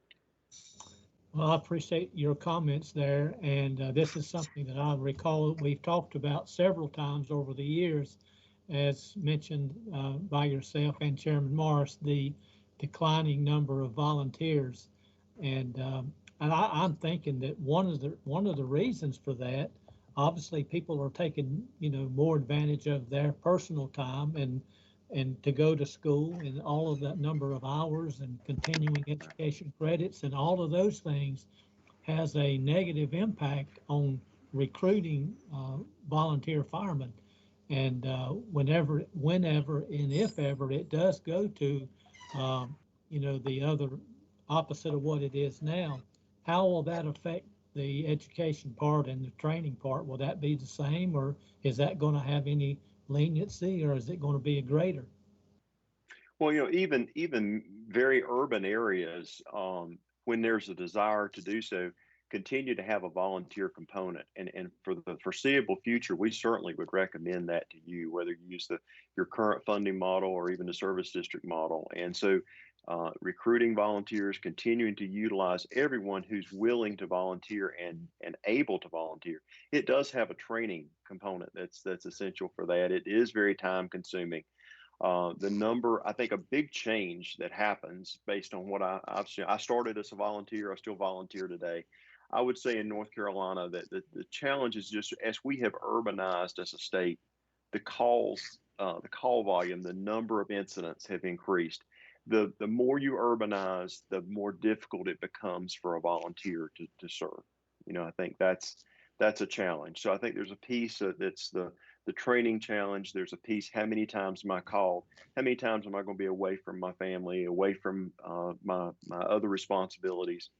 And the days of people being allowed to go on and serve as a volunteer and leave work to volunteer, for the most part, have come to an end. And so there's a lot of reasons that has happened since I started in '82. There's a lot of things that have changed since that period of time. So it's a complicated item, but you are looking at it. And let me emphasize that is so important that you're not dismissing it, that Cabarrus County said, this is an issue. We see this trend. We recognize it. There's some things that you can do to help that and sustain it. And we've tried to provide that. Your staff has been very receptive to it. Your fire chief's been very receptive to it. Your fire chiefs care to sustain that. And that's extremely important. And we're very pleased to see that. I totally agree with you. Greg, I thank you for being with us tonight, and thank you for putting all that report together for us. Proud to do so, sir. Yeah, Chief, this Mike Downs, just a quick question, and totally support the improvement of the ratings on the districts. A lot of that rating has to do with the available water supply. What are you seeing in some of the counties that are urban and then very rural on the other side? Are they making efforts to run public water and sewer, and are they restricting that just for fire protection? And then it's going to be a pretty expensive endeavor there. What are you seeing out there as that alternative? Well, it's certainly all the above. We would say to you that there are some counties that have more water supply than others, but you're not unique there. There is the insurance system, as you noted, is based on 50% from the fire department, 40% on water supply, and 10% on emergency communications. That's how the rating is sliced up: 50, 40, and 10. So 40% of that is based upon water supply. So some provide that through municipal lines, water lines. Others will do that through water haul or water shuttle. And so there are ways to shuttle water and provide water in unincorporated rural areas that do not have a water supply. So we see all those different models. But I think it's important to note that for you as policymakers, 50% fire department, 40% water, 10% communication, there's a huge piece that is water. There's areas in other counties, and I grew up in one in Cleveland County, where rural areas were hydranted, if you will, but the lines were very small because it was something funded through the USDA many years ago. We see a lot of that in counties today. I don't think you suffer from some of that as some other counties do. So that's an advantage that Cabarrus County has. You do have a robust system of water supply, but again, it can be delivered where there aren't hydrants just through a water haul model. Thank you. Okay, any other questions or comments? Anything else from you, Mr. Langer, that you would like to add before we move ahead? No, sir. Again, thank you for your time this evening. And if any other questions come up after this, then please let us know, and we can reach out to Chief Grayson and get any answers that you may need. Right, thank you. I think before we will be talking about this quite a bit more and using this information provided by this study, as we have talked about it quite a bit in recent years as well, that as we address these things. I think it's one thing that I wanted to mention from a very personal standpoint is when we think about our fire service and our firefighters in our departments, we think about structure fires and our homes catching on fire. You mentioned something earlier about the other emergency situations that they deal with, and having dealt with some issues with my parents over the past few years, where I've had to call upon the fire department for assistance in lifting and assisting after falls and things of that nature.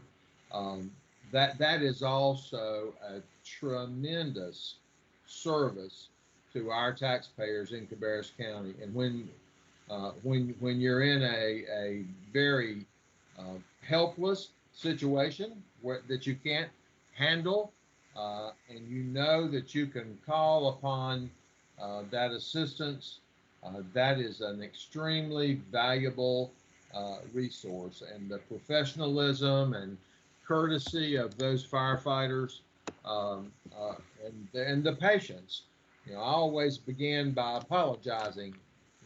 I know this is not a fire, and they are always extremely professional and courteous and real lifesavers in those situations. So, my hat's off to all of them, and certainly you get to see that on a daily basis all across the state. And so it's a very important issue in Cabarrus County, and hopefully you have helped us to move forward in a positive way with some of those decisions that we'll have to make.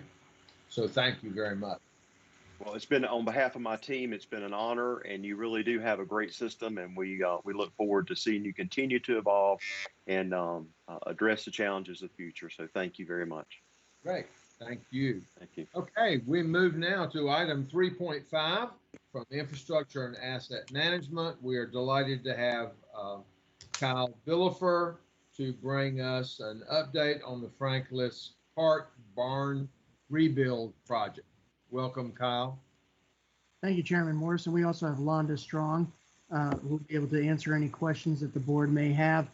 Wanted to provide you with an update on the Franklin Park Barn Rebuild Project, specifically around the site selection. We've kind of discussed this in board meetings before. We've gone through the process of looking at different sites to rebuild the barn at Franklin Park, and we've kind of gotten down to a site 1A and 1B, and I'll ask if Lauren Linker can go ahead and share the screen that shows the map of those two locations. Site 1A is the site of the previous barn, or I guess current barn, since part of it still sits there.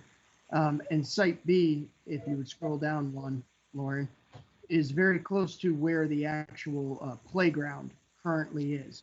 And we evaluated those very closely. We used 7 criteria to evaluate those between the designer, staff, both from ALPS and Infrastructure and Asset Management and the County Manager's Office, as well as the civil engineer for the project. The 7 criteria were vehicular and pedestrian access, prominence and presence, parking, a sense of place, trees, public perception, and cost. So those were the 7 criteria that we evaluated, and we just went through them and assigned which location 1A or 1B would be best with. And we came up with, we had 5 of those subjects where 1A was the best, and 2 of them, 1B was the best. And those 2 for 1B were trees and parking. And that has to do with the proximity to the overflow parking lot. And obviously trees has to do with the proximity of the root balls of the existing trees around the existing barn.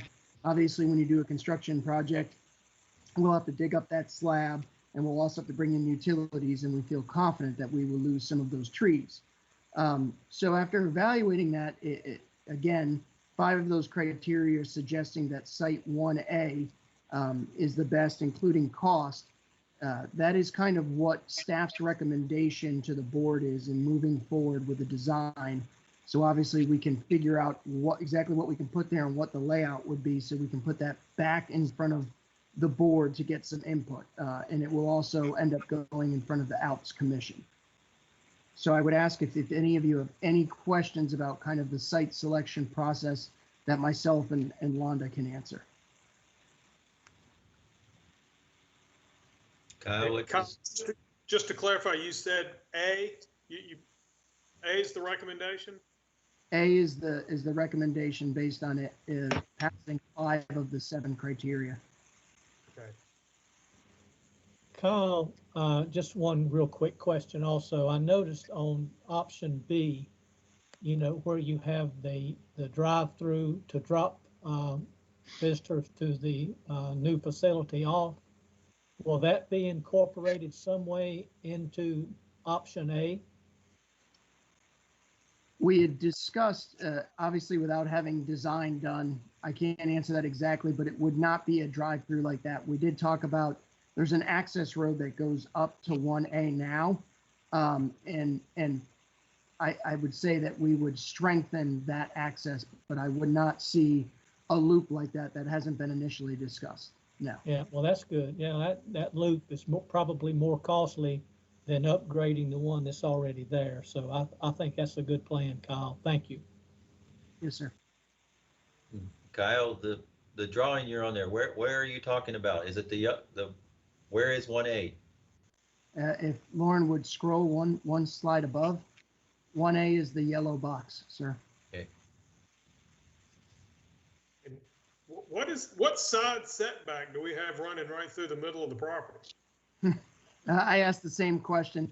That showed up on an old parcel print, and they couldn't get rid of it on the aerials they were using. So I told them to leave it. We thought it might be something with when it was still farmland. It still exists on one of those maps. But no, we don't have anything running there that we need to be worried about. I verified that. And I don't know if Londa wants to add anything. We did go through several meetings with staff to discuss this. Londa, if you want to add anything concerning Site 1A. The only thing that I would say is after all of our meetings and talking with Jonathan and Kyle, the ALP staff is definitely on board for Site 1A. There were some advantages of B, but they didn't quite outweigh, especially with the cost of 1A. So we are all right behind them. Excellent. I think that certainly I trust the integrity of the process that staff, as well as the discussion that the ALPS board has had making this decision, and certainly support it. I think it's important for us to note as we move forward in talking about this project and what the cost might be, which is considerably more than we may have originally thought. We need to make sure at every opportunity to point out that what we're proposing to replace out there is a much superior facility than the one that we lost in the fire. Not only will there be a lot of regulatory issues that will have to be addressed regarding ADA requirements, access to the second floor, a larger, more convenient location of restrooms. I think a warming kitchen that didn't exist in the previous structure, and there are a lot of factors that go into this that are quite different from what we had there before. But it is as devastating and painful as the loss was of the existing facility. There's a certain level of excitement about the things that we'll be able to offer to the citizens of the county in this new facility as we work towards that. So you'll probably hear me repeat that a couple more times, but thank you for your efforts thus far. Yes, sir. And as we begin to bring some design layouts in front of the board, I'll highlight those improvements or expansions and additions so that the board can make note of those. Great. Thank you. Any other questions or comments for Kyle or Londa? Okay, thank you. And we move now to item 3.6. During the time that we have been meeting virtually, and we've not been in the governmental center for our regular meetings, they've pretty much they've done some major construction things over there. And when you walk in that building now, you walk under scaffolding and you see projects at every level where they're addressing some longstanding issues. So we're delighted to have Michael Miller with us tonight to update us on that process. Thank you, Commissioner Morris, and good evening, everyone. I wanted to just give you a quick update on the Governmental Center skylight and re-roof project. Since the last update on June 1st, there have been some weather delays, some other delays due to existing conditions, and some unclear details in the design of the front and rear porch ceiling for wind uplift reinforcement. And these delays have affected the completion date by an estimated 3 to 4 weeks. There have also been a few roof leaks with the heavy rains in July and August that we've dealt with, which is somewhat expected given the nature of the work. The structural steel columns and beams replaced, and a new roof has been framed around the perimeter of the commissioners' chambers. The new infill roofs above the over the former front and back skylights have been framed in and roofed over. The concrete curbing has been placed on the roof, and that will support the new clear story windows. The new roof structure has temporarily been dried in, and the existing roof ballast has been removed, and the new roofing material is already staged on top of the building. Unfortunately, on the morning of August 18th, there was an accident while pouring concrete on the roof in which the concrete leaked into the building around some of the new roof framing. The concrete was being pumped onto the roof and placed into a form, and due to the use of the concrete pump, the concrete has to be a wetter mix in order for it to flow through the hose and in order to prime the pump. So the very first bit of concrete that was pumped onto the roof found its way through an unknown hole around some of the new structural steel framing and dropped into an individual office in the finance department. Fortunately, no one was in the office, and the damages were limited to material items and equipment. The ceiling, carpet, base molding, computer, phone, and some furniture were ruined and will have to be replaced. But the contractor has taken responsibility for replacement of everything, and we actually have enough carpet on hand to cover the replacement because we plan for the possibility of some carpet damage during the process. As of today, the removal of the skylights is complete. Tonight will be the last night of demo, with the removal of the last bit of existing CMU curbing scheduled to take place. Contractors are also currently working on finishing the new ceilings at the front and rear exterior of the building. And so moving forward, the next steps are to start the interior framing of the new ceiling around the commissioner's chambers this week, and to start the actual re-roof probably next week. And then also next week, they're going to start to fabricate the clear story windows off-site before bringing those to be installed. Regarding the schedule, again, the project has been delayed due to weather and some unforeseen conditions with the existing roof deck that required engineering before moving on. But we're on track to be complete by the end of October. So with that, I'd be glad to try and answer any questions you guys may have. Okay, questions for Michael? Hopefully they will be able to complete this project in time for us to return to our chambers once this COVID crisis is over. So that kind of gives us something to look forward to and you something to pressure them with. Yes, sir. Yeah, absolutely. Well, thank you very much for that update. Okay, we move now to item 3.7, our innovation and technology report. We're delighted to have Debbie Brannon bringing that to us tonight. Good afternoon. It's a pleasure to be here to give the September 2020 Innovation Report. As every month, I'm going to start off with telling you about our employee digital book that we're going to be listening to this month. We're moving on to conversations worth having using appreciative inquiry to fuel productive and meaningful engagement. A lot of the books that we have listened to, like last month, Overcoming Bias, we've learned that good communication is key. It's key to having good relationships. It's key to having a good workplace. So we're going to learn about appreciative inquiry this month as an approach for discovering the best in people and teams to fuel productivity and meaningful engagement in organizations at the local, national, and global communities. AI is one of the most widely used approaches for fostering positive change and creating innovation.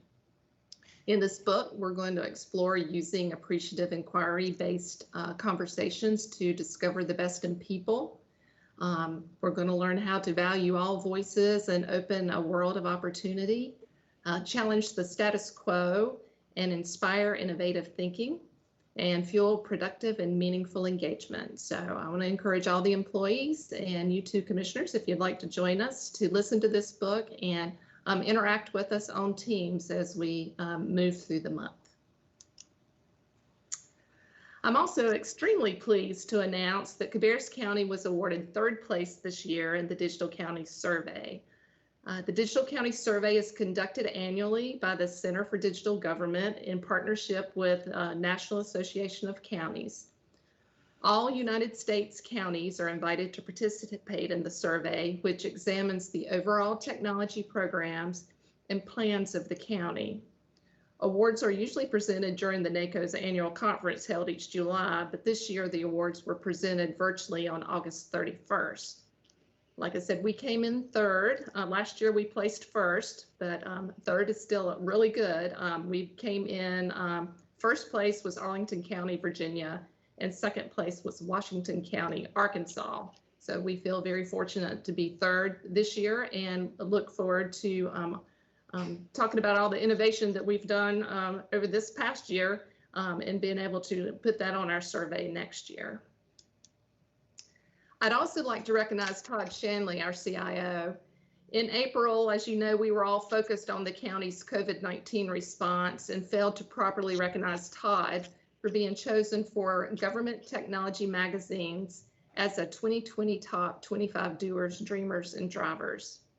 This is the 19th year of Government Technology's Top 25 Doers, Dreamers, and Drivers list. Only 450 people have been selected for this honor based on their energy, ingenuity, and intelligence directed at improving the business of government.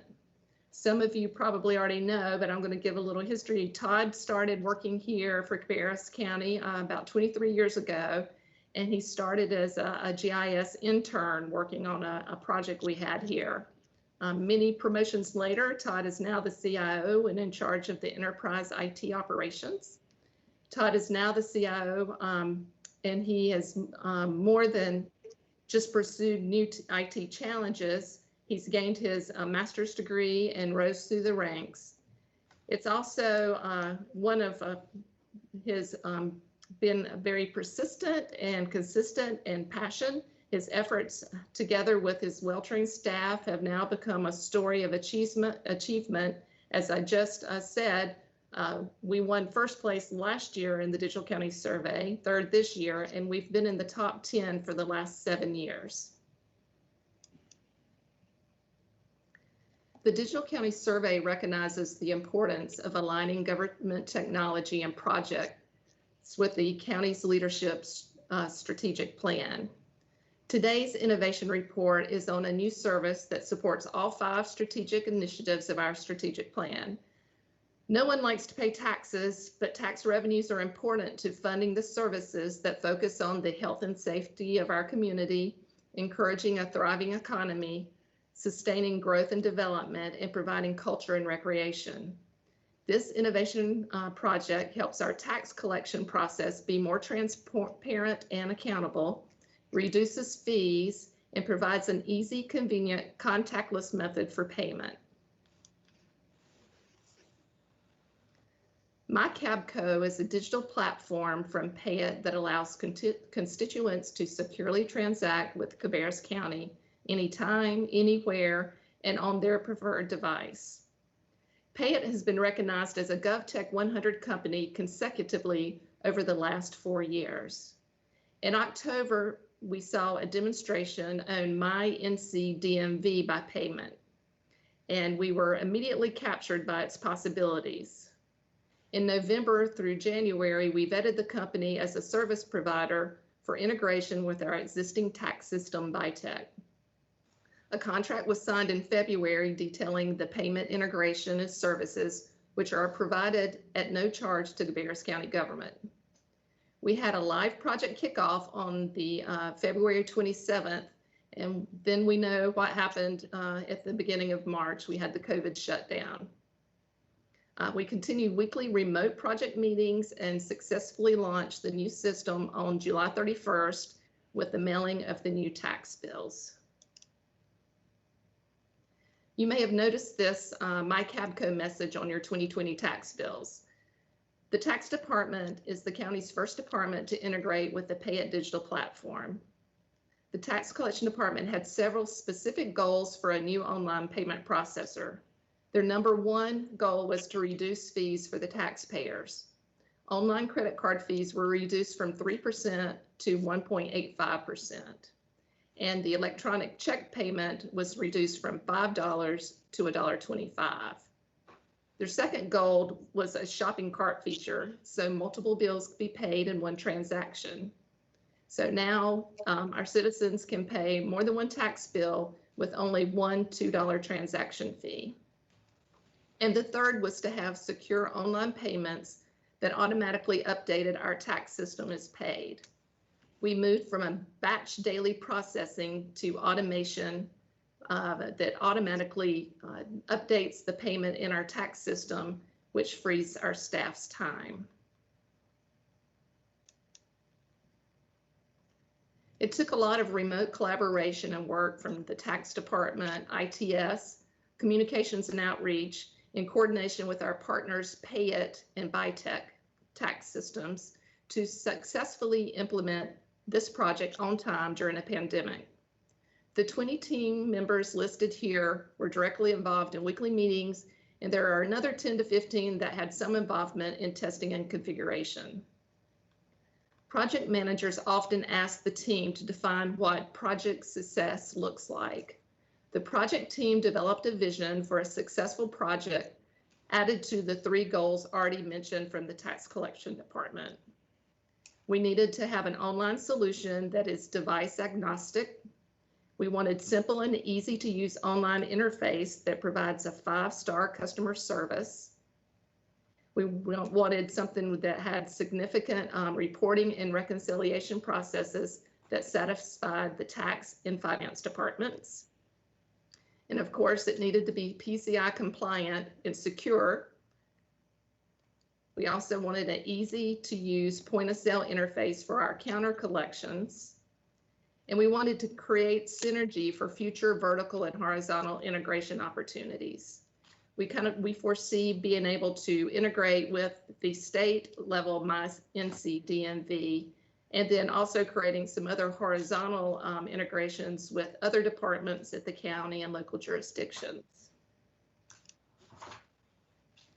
And added bonus features we received from Payette include the ability to set up scheduled payments, to make partial payments, store receipts in your digital wallet, and to use your MyNC DMV account if you already have one.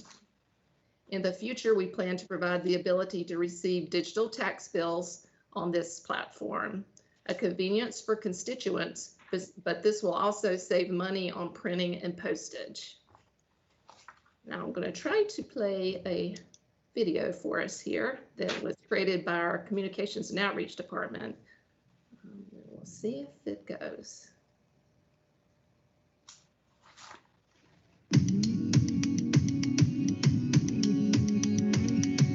Tax bills have already gone out, and you've probably already noticed that there is a section indicating My Cabco. My Cabco offers the ability to pay on your phone. It offers the ease of paying more than one tax bill. Search for your bill, your property, your parcel. It allows you to search by your name, and you can find your property, add it to your account, and then from there, once it's on your account, you can pay any bills related to it with just a couple clicks. When you log on to My Cabco to make a payment, it's like having a conversation. It's just a few clicks, and then your payment's made. You get a confirmation to your email, which I think is really cool, and you'll get a receipt that you could use for your record keeping. Cabarrus County IT has been working really diligently on trying to make our systems mobile friendly to the point where we're focusing mobile first, where it works on your phone, but it'll also work on your desktop. It's important during a time like this for citizens to be able to make a contactless payment, and you can do that with My Cabco.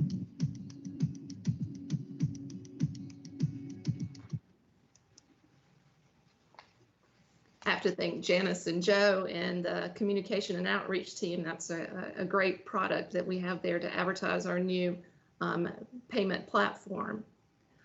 This graph shows us our collections online compared to last year. You can see we started our new Payette platform, My Cabco, at the end of July, and we have collected almost $2.3 million more in 2020 than at this time in 2019. Now, there's a lot of things at play here with COVID and our offices being closed, but thank goodness we have this easy to use system so that we are able to collect those taxes. We have approximately 25% of the people are paying by electronic check.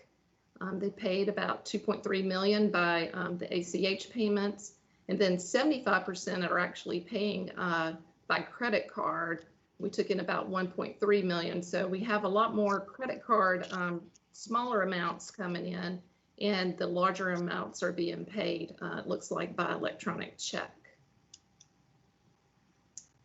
Also, almost half of the constituents have signed up and created an account on My Cabco. So that will give us the ability to start using they'll have their receipts that they'll be able to look in their digital wallet, and it'll also start setting the stage for us to be able to do electronic billing.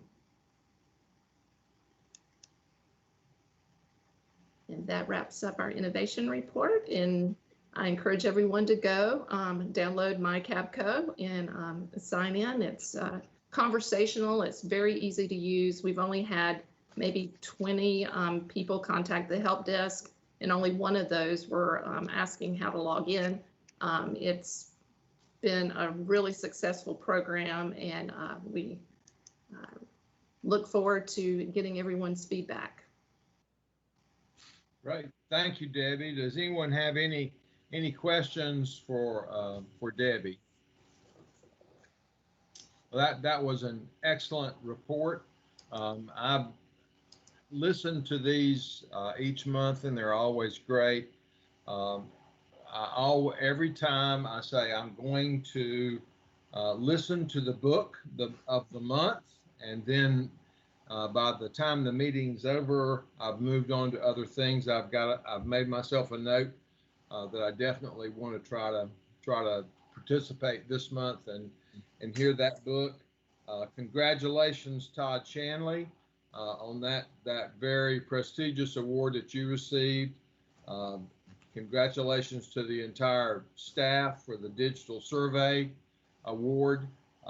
You mentioned that we've been in the top 10 for the past 7 years. The 7 years that I've served on this board, I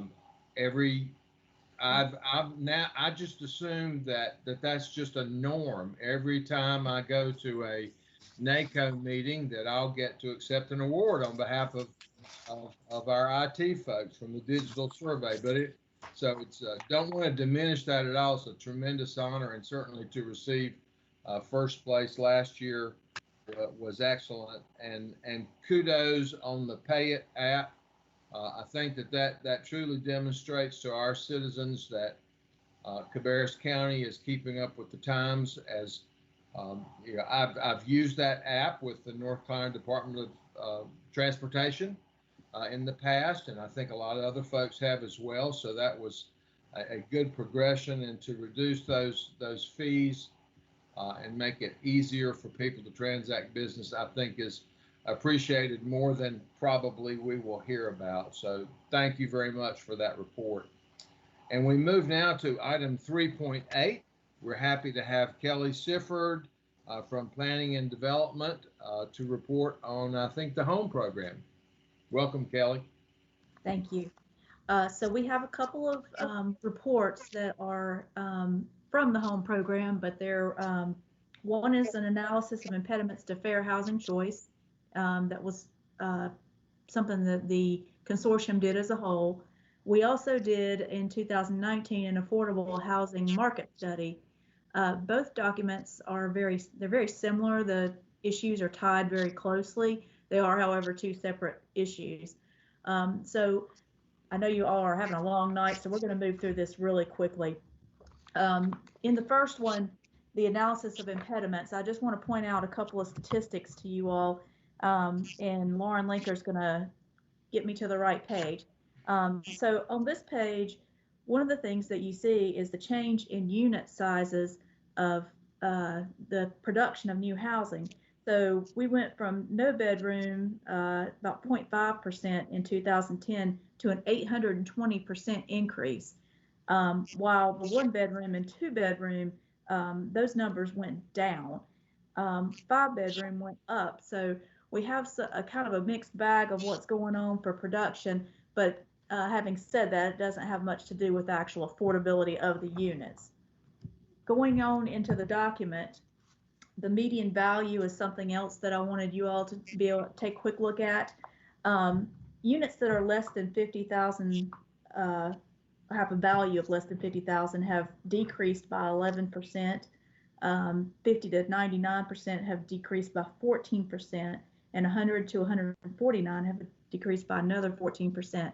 So you see in some of the lower values in areas of a typical affordable housing, we're seeing a reduction in how many of those units are available. So as we move deeper into this, and this is just a lot of statistics and maps and things, so I don't want you to feel like you're, it's something you can go back and look at, but I'm just kind of pointing out some big highlights to you. Affordability, the page 82 is where we start getting into some of the, and that's 155 for Lauren. We start seeing there in the top graph is Cabarrus County's, the first box. We are seeing 24% of our population that are 30% or more of their income is being put toward a mortgage. So pretty substantial issue there with affordability. As we move through the document, again, there's more information in here about different details about affordability and loans and all of that. We get toward the back, and what I want to really talk about quickly is the actual fair housing plan and what they have recommended for us. And that is to expand the amount and types of financial incentives for affordable housing, create an affordable housing trust fund, which you will see in the other document, strengthen intergovernmental approaches, increase the role of state and nonprofit agencies, expand housing opportunities for the homeless, increase fair housing public education and fair housing practices for stronger enforcement. And then they suggested in some of the areas to revise codes and ordinances. They actually put that on ours. I don't think I quite agree with it because what they're looking at is increasing densities, and we're kind of held hostage a little bit by the fact that we don't have water and sewer in most of our jurisdiction. But those are the general recommendations coming out of it. We will be working as a staff to start moving forward with some of these issues and maybe coming to you with some of these things as we may need to develop programs to move forward with it. A lot of that, as you could tell, was encouraging intergovernmental activity, and these housing trust funds and things are also encouraging intergovernmental activity. Concord kind of took off and did something with a nonprofit kind of establishment for really supporting public housing. So I think we're going to need to kind of maybe have a larger conversation with all the jurisdictions about how we approach that. The second one is the affordable housing market study.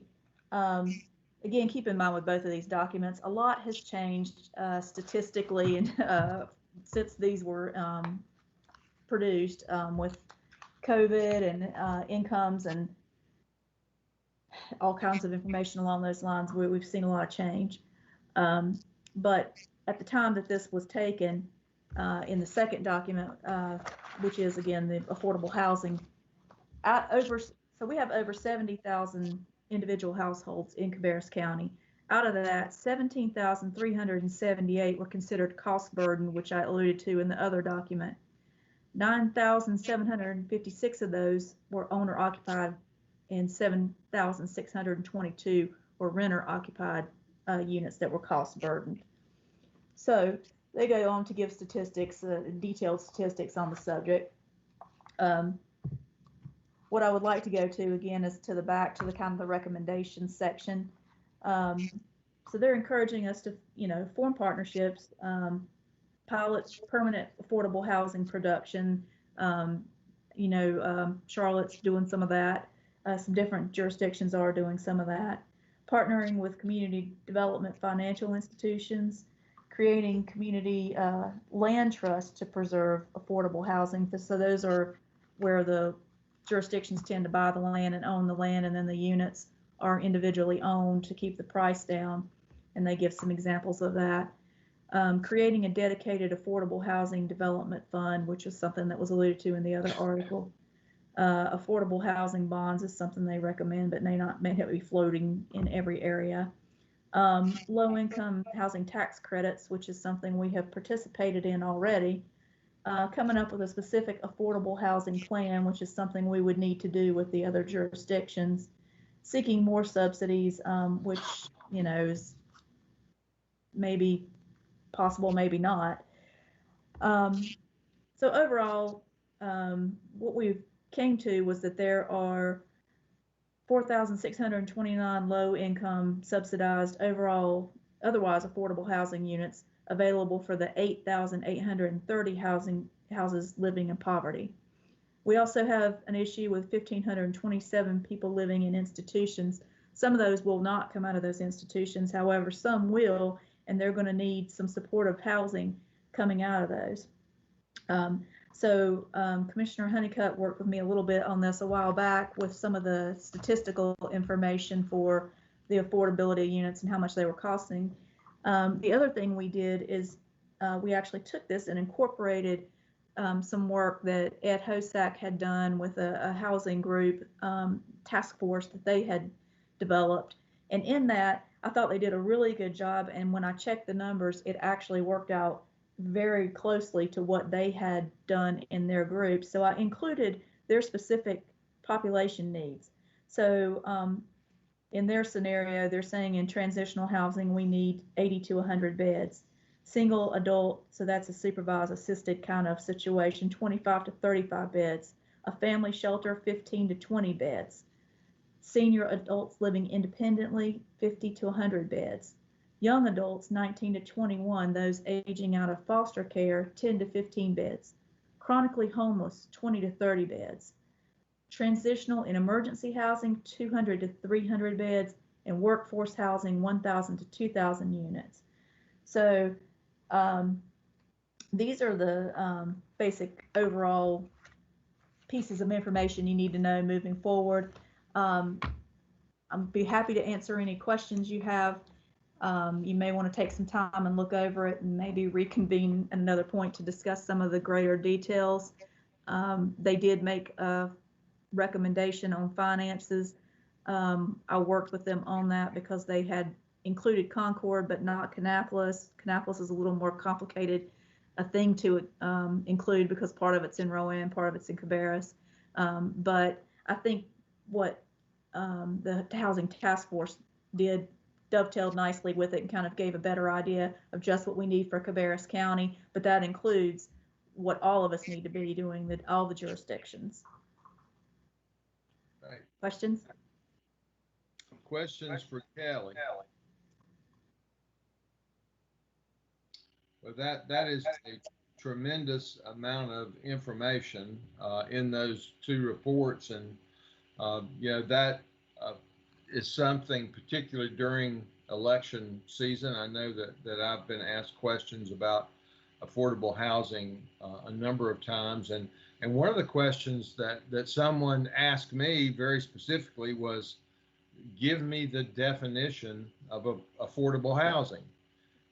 And I had to stumble just a little bit on that, saying, well, you know, there are a lot of factors and a lot of different situations that play into that, but I think the information that you've given us here makes it a little easier to define that and to understand what we're looking at. So, you know, I'm sure that we will have many more conversations surrounding this, and it's not just the county, as you very adequately pointed out. I mean, all of our municipalities are having the same discussions as well. So, you know, if we can come up with a way to tackle that together, and we have tried to work together on a number of different projects. So thank you for that. Any other questions or comments for Kelly? Thank you for bringing that information to us. Thank you.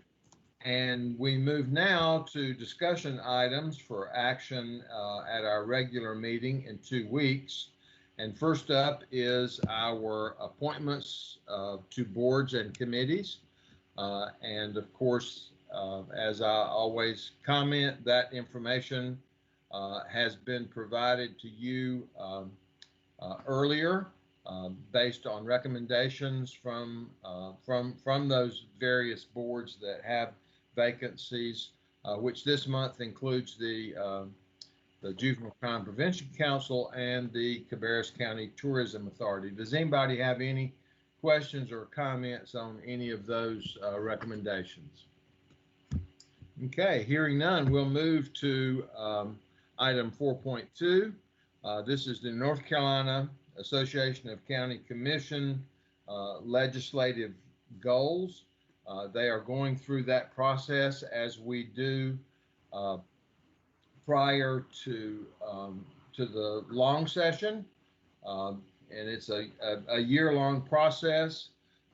Typically, we have a legislative goals conference where one of our commissioners represents the county. I think Commissioner Shue has done it for the past couple of times, where we meet with all 100 counties in North Carolina and go through those goals and sort of work through those to determine the top priorities that the association will present to the members of the General Assembly. And so I'm not, I think we have included in our material our legislative goals from 1819. And so, Lauren, did you have anything to add to that, or Mike, did you want to talk about that process? Yeah, I will. Again, it is a 2-year process, and it comes up. The association is collecting those goals from all 100 counties. So you have the list of the goals that you presented 2 years ago.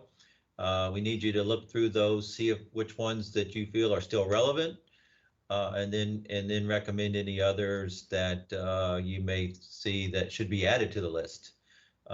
We will be back at your regular meeting to discuss this again for a final approval so that we can get it to the association. And we say association, that's the North Carolina Association of County Commissioners, so that we can get it to them so they can collect all 100 counties. And then, as Chairman Morris says, the goals conference will be coming up where all of those submitted goals will be reviewed and voted upon by the representatives from each 100 counties. So you have the existing goals. We're looking for any new ones and the deletion of any that are no longer relevant. And we'll be discussing them back at your regular meeting in 2 weeks. Great, thank you. This is a really important process. I think that probably all of us at one time or another have participated in that legislative goals conference, and that truly is the roadmap of what our folks in Raleigh present, as well as our meeting that we hold with our local delegation, and we talk about those same goals and requests with our folks as well. So please study those carefully and be prepared to submit any changes or additions, which you're welcome to present those to the county manager or to me, or between now or at our regular meeting. Can I ask a question? Yes, ma'am. Please. Mike, wasn't internet and Wi-Fi connectivity the #1 goal from the association? It is the expansion of the broadband throughout the state. Yes, ma'am. It is one of their major goals. Yeah, I would like to make sure that we add that in the time of remote learning that's going on right now with our schools. The rural areas of our county, some still have dial-up and some have nothing. And if we're going to support both of our school systems, our college residents that are here that are doing remote learning, those are some things that we need to look at as a county and figure out which areas of the county we would be able to address that and to include that in our goals, since we know that is the state, one of the big goals for the association. I think we need to make sure that that's included and going forward. We have lots of areas that are not connected. There's school buses and parking lots. There's hotspots that have been distributed, and yet there's still students who do not have connectivity and are struggling right now in week 4 of virtual learning. And so I think that's something that we need to do. And I think if funds are available, I don't know with the all the COVID funds and everything, but I think it would be great if we could reach out to the school systems, both of them, and make sure, do they have the funds that they need for hotspots, et cetera, or are they in need of more funds at this time? The numbers from the Health Alliance have not gone down. Don't know what that means for our school system, but at least for right now, I think if we can do something, I don't think virtual or remote learning is going away anytime soon. Yes, ma'am. I have that written down, and we'll make that happen.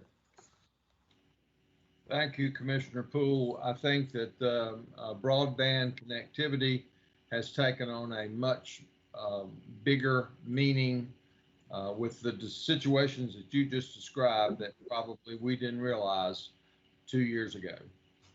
So thank you for pointing that out. Any other comments regarding our legislative goals? Okay, then we will move to item 4.3, and this creating grants, special revenue funds. We're glad to have Rodney Harris back to talk about that. So this particular agenda item is intended to make our budget a little bit easier to understand for both the public and the board. And so what we're asking for here is the creation of 3 multi-year special revenue funds. One would be for federal grants that we receive, one for state grants, and then one for other grants that we receive. We currently budget these funds in the general fund. And so creating these special revenue funds will make it easier for us to report and to track those funds instead of commingling them with general fund money or county money. And it'll also make it a little bit more transparent for the public in that they'll be able to see exactly where those federal, state, and other grant dollars reside. And so that's what this agenda item is intended to do. Excellent. Any questions for Rodney? Okay, thank you very much. We will move now to item 4.4, proposed amendment to parking agreement with the City of Concord. We're happy to have Jonathan Marshall to talk about that. We saw you on top of Kelly Sifford's filing cabinet earlier, and now we're glad to see you with the historic courthouse in the background. Yeah, the bad part about those pictures, the good part is they don't age. The bad part is they creep me out. So a little bit of background on this parking agreement. Of course, it's only been since 2018 that we entered this interlocal agreement with the City of Concord, and it's related to our county parking deck downtown. The city, of course, contributed $3 million towards that parking deck, and calculating it out by cost of space, that equated to 142 spaces. 50 of those are protected or nested. And just to remind you, there are a total of 90 nested spaces in that deck, which are protected with their own internal gate and controls. The reason we're revisiting this parking deck only 2 years later, or this agreement only 2 years later, is it's related to some major downtown development proposals that we've been discussing. And by making some of these amendments, it grants some flexibility to the City of Concord, and we feel like it gives some flexibility to us. Keep in mind that the amendments we're discussing will only come into effect once you determine it's time to start charging in that deck. So once we start putting down the gates and we're charging for use of that deck, or of course, we'd have passes for jurors, but for the general public, there would be a charge. So it'll only come into effect when that decision is made, which has not been. But what the city is asking to do is they have those 142 spaces, 50 of which are protected, and they can charge a monthly rent for once we get to that position where we're charging for the entire deck. They're asking to have those all 142 spaces floating, so not have a space precisely designated for it, which gives us greater flexibility in use of those nested spaces. And in fact, if we choose, we can just open those up for general use. It gives them more flexibility in being able to assign some of those to some downtown developments and charge a monthly rent for the user of that space. I know County Manager Downs has some very large concerns about that because it goes from 50 spaces that they could charge rent for to 142. The primary difference is none of these are assigned to a specific space, and we know that the majority of their demand is going to be in our off hours. So let's say I'm in an apartment downtown and I'm renting a space from the City of Concord. During the day at our peak hours, there is no guaranteed space. While they're paying that rent, if there's a space available, they can go in and out of that charged deck and use it. But if that space is used up by a juror or someone else coming downtown, then it won't be available to them. We do feel confident that it will be available at night when their primary and heaviest use will be. So I feel like this gives us, again, some ability to control those nested areas much better for the county. It gives the City of Concord better ability to assign spaces to some of these developments that are projected to occur downtown. And then the final thing I'll say is this is just step one as we start to look at some of those development proposals.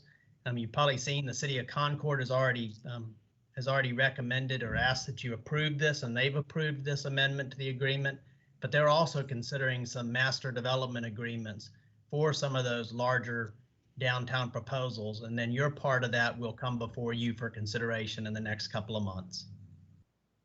Great, thank you, Jonathan. Any questions regarding this for Jonathan? I will say I have been involved in some of the conversations that we've had about this. I think it's a logical direction to go. Some of the development opportunities that are coming to pass in downtown Concord are far more positive than we may have thought when we originally created this agreement and this parking deck. So I think it is all positive as best I can determine. I have a question, Mr. Chairman, for Jonathan there, in thinking this thing over. We got a total of like, what, 576 or somewhere thereabout total? It's a little over 600 spaces. Okay, and then the city is wanting to have 142 that will be assigned to them, which is what they've already got. But what my thinking is now, I'm just thinking out of the box, can it be set up where that we charge for every spot in there? When a car comes in, they're charged. Obviously when they pay when they go out, and then ante up at the end of the month to the various ones. For jurors, they would have to have a special pass for jurors, and maybe even if the courthouse employees, if they pay. Or I just think it needs to have it maybe simplified some way. And I don't think that what you're proposing is going to be simple enough, but if it all goes in, then you get the money first, and you can always ante up at the end of the month based on the kind of ticket. I mean, I don't know how that could be set up. I don't know. I'm not, when it comes to technology, I'm not too much at that. But like I say, I'm just thinking out of the box. And so I don't know if there's any way we could do it where we could just collect it all and then send what goes to the city and what goes to the apartment complex or whatever, because that's part of their revenue. Whenever they build those apartments there, if they get a parking spot with that apartment, then obviously they either going to pay the landlord, or they're going to pay there at the parking deck. But I just think there needs to be a little simpler way. I mean, maybe what you're proposing is simpler, I don't know, but it seems to me like collect for all of them and then ante up. And this does not preclude us, the county, from also renting spaces on a monthly basis should you choose to do that. I don't know if you will, since the primary use is the courthouse. I will tell you that, and I don't know when we foresee this kind of demand, but essentially during the day, you could have 500 paying customers. Now, some of those, of course, are going to be jurors where we're going to give them a pass to get out, but you could have 500 paying customers, which means some of those same spaces that the city is charging a monthly rent for, you're receiving a daily payment for. Because they're not assigned spaces, there will be some overlap in that. Again, that's going to depend when we get to that maximum demand, but by not assigning an actual space that goes with each of these and guaranteeing that, say, space 50 is your space and only your space, it allows both entities essentially to allocate that space for use. And we have different times. Our biggest demand, of course, is during the day with the courthouse use, and the biggest demand they see with these apartments and retail is during the evening.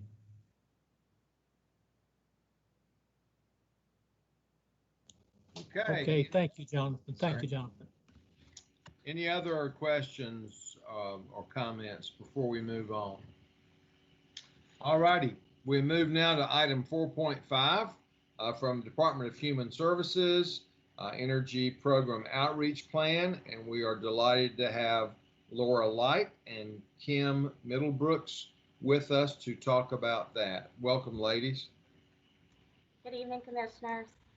Thank you for having us. I do have Kim Middlebrooks, who is the supervisor of the energy programs, on the call as well. So we'll entertain any questions that you have at the end.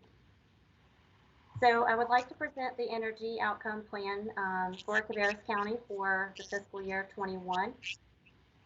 The Low Income Energy Assistance Program, also known as LIHEAP, is a federally funded block grant program that is comprised of 3 different programs. The Crisis Intervention Program, also known as CIP, the Low Income Energy Assistance Program, also known as LEAP, and also the Weatherization Program. There are also non-federal crisis intervention programs, such as Energy Neighbor, Share the Warmth, Wake Electric Roundup, and helping each member cope. So the purpose of this plan is to assure that eligible households are made aware of the assistance available through these programs.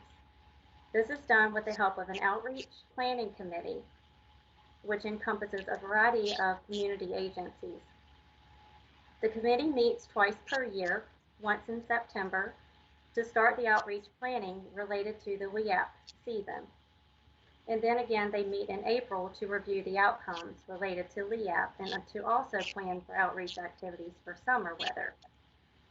The committee creates the opportunity for county-level collaboration to discuss and plan how to effectively reach county residents, to inform them of the services provided by the energy programs. As you can imagine, COVID-19 has had an impact on our outreach plans for this year. The committee plans to use Microsoft Teams versus having an in-person meeting for the September meeting. And also, the DHS energy workers typically take on-site applications at senior apartments. But again, this will have to be reevaluated due to COVID restrictions and state guidelines for the application process this year. So as in years past, DHS plans to work with the county outreach and communications department to assist us with the preparation of outreach materials, messaging, and for distribution of the information to be publicized. This will be even more important this year, given the potential restrictions that we could be facing. Included in your packet is a copy of the full outreach plan, so feel free to take a look at that. But if you have any questions, we'll be glad to try to answer anything that you have at this time. Okay, commissioners, questions for Laura or Kim?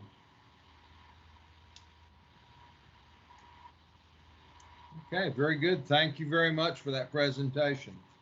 You're welcome. Thank you, guys. Thank you. Okay, we will move now to item 4.6, also from the Department of Human Services, mobile technology for field workers. And we are glad to have Todd Shanley and Cheryl Harris to talk about that. Thank you, Commissioner Morris. So yes, I'm also, you mentioned Cheryl Harris. Anthony Hodges is also with us, as this will impact his adult protective services. And then we have Rich Bolin, the Vice President of Northwoods, with us as well. So I come before you because tonight we have a budgeted project, but this project to take advantage of a early adopter program with Northwoods and to get some reduced pricing, they've requested that we sign a 3-year agreement. That's not out of the norm for us, especially a technology project of this size. It will, it would take us some time to get it implemented, and then after that, it would also, we would use it for at least 3 years, no matter what we did. So the big piece of this is we're taking a project that we've already partnered with Northwoods for, I believe it's been about 14 years now. So as we've worked with them on the pilot project out at DHS, we're looking to expand this co-pilot piece to a product they call Traverse. Traverse will impact child protective services and adult protective services workers who work in the field. Both of them currently use Copilot on their iPads. This application will be a cloud-based application that runs on the Amazon platform in a FedRAMP protected area. So all the data would be protected, and that we would have the adequate security while providing and eliminating some technology issues that we've been plagued by in the past. Most of the workers would tell you that they have trouble syncing or accessing documents in the field on a regular basis. While the current process we have is better than the milk carton bucket that they would take out with all of their files, this Traverse product will enhance what we're doing now. So it also utilizes artificial intelligence to provide connections that people may not know about. So as people type in information about relationships, that it will go back and pull that data so the social workers will have that information in the field. the project will take about 10 weeks to implement. So we'll be off and running as soon as the board approves that and we get sign off from the county manager and the attorney's approval on the contract. I'd like to ask if Cheryl or Anthony had anything that they wanted to add.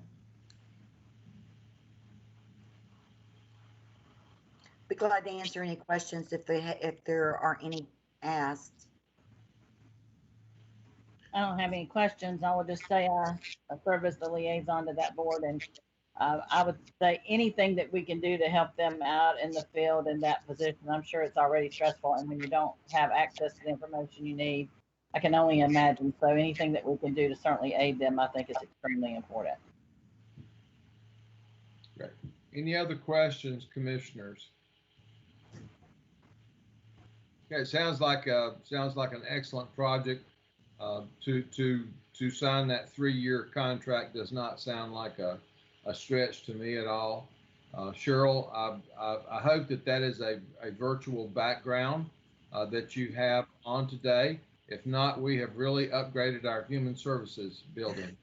I've actually asked if this could possibly be my office. There you go. Okay, well, I see Anthony shaking. He said no. But... Yeah, you can see my background. Okay, any other questions or comments, commissioners? Okay, thank you all for being with us tonight. Okay, we move now to item 4.7, also from the Department of Human Services, Public Transportation Agency Plan, and we are glad to have Bob Bushy with us to talk about that. Good evening. We're presenting the Cabarrus County Public Transportation Agency Safety Plan. This plan was developed by NCDOT as required by the FTA for all transit agencies. They have allowed all the counties in North Carolina to piggyback on this plan so that we are unified throughout the state. It covers such things as driver training, safety, accident, incident reporting, and things of that nature. Replaces our old plan that we had for many years. It's more in depth, and I'll be glad to answer any questions you may have on it. We're just asking for you to adopt it. Thank you. Any questions, commissioners? Okay, well, I think this is definitely a plus that that we can have something consistent statewide and not try to reinvent the wheel. So thank you for your efforts. Okay, we'll move now to item 4.8 from Infrastructure and Asset Management, bid award for county vehicle purchases. We're glad to have Michael Miller back with us to talk about that.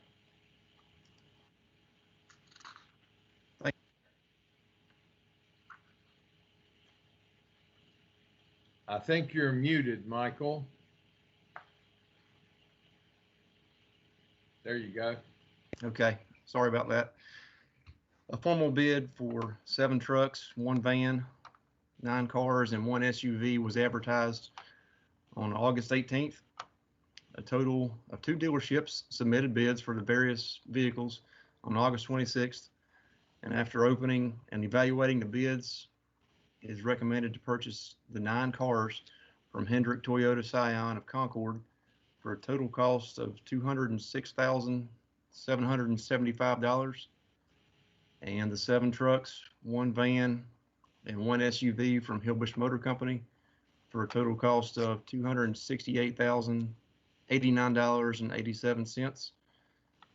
All bids received were within the total budgeted for the FY21 vehicle budget and do include tags and fees.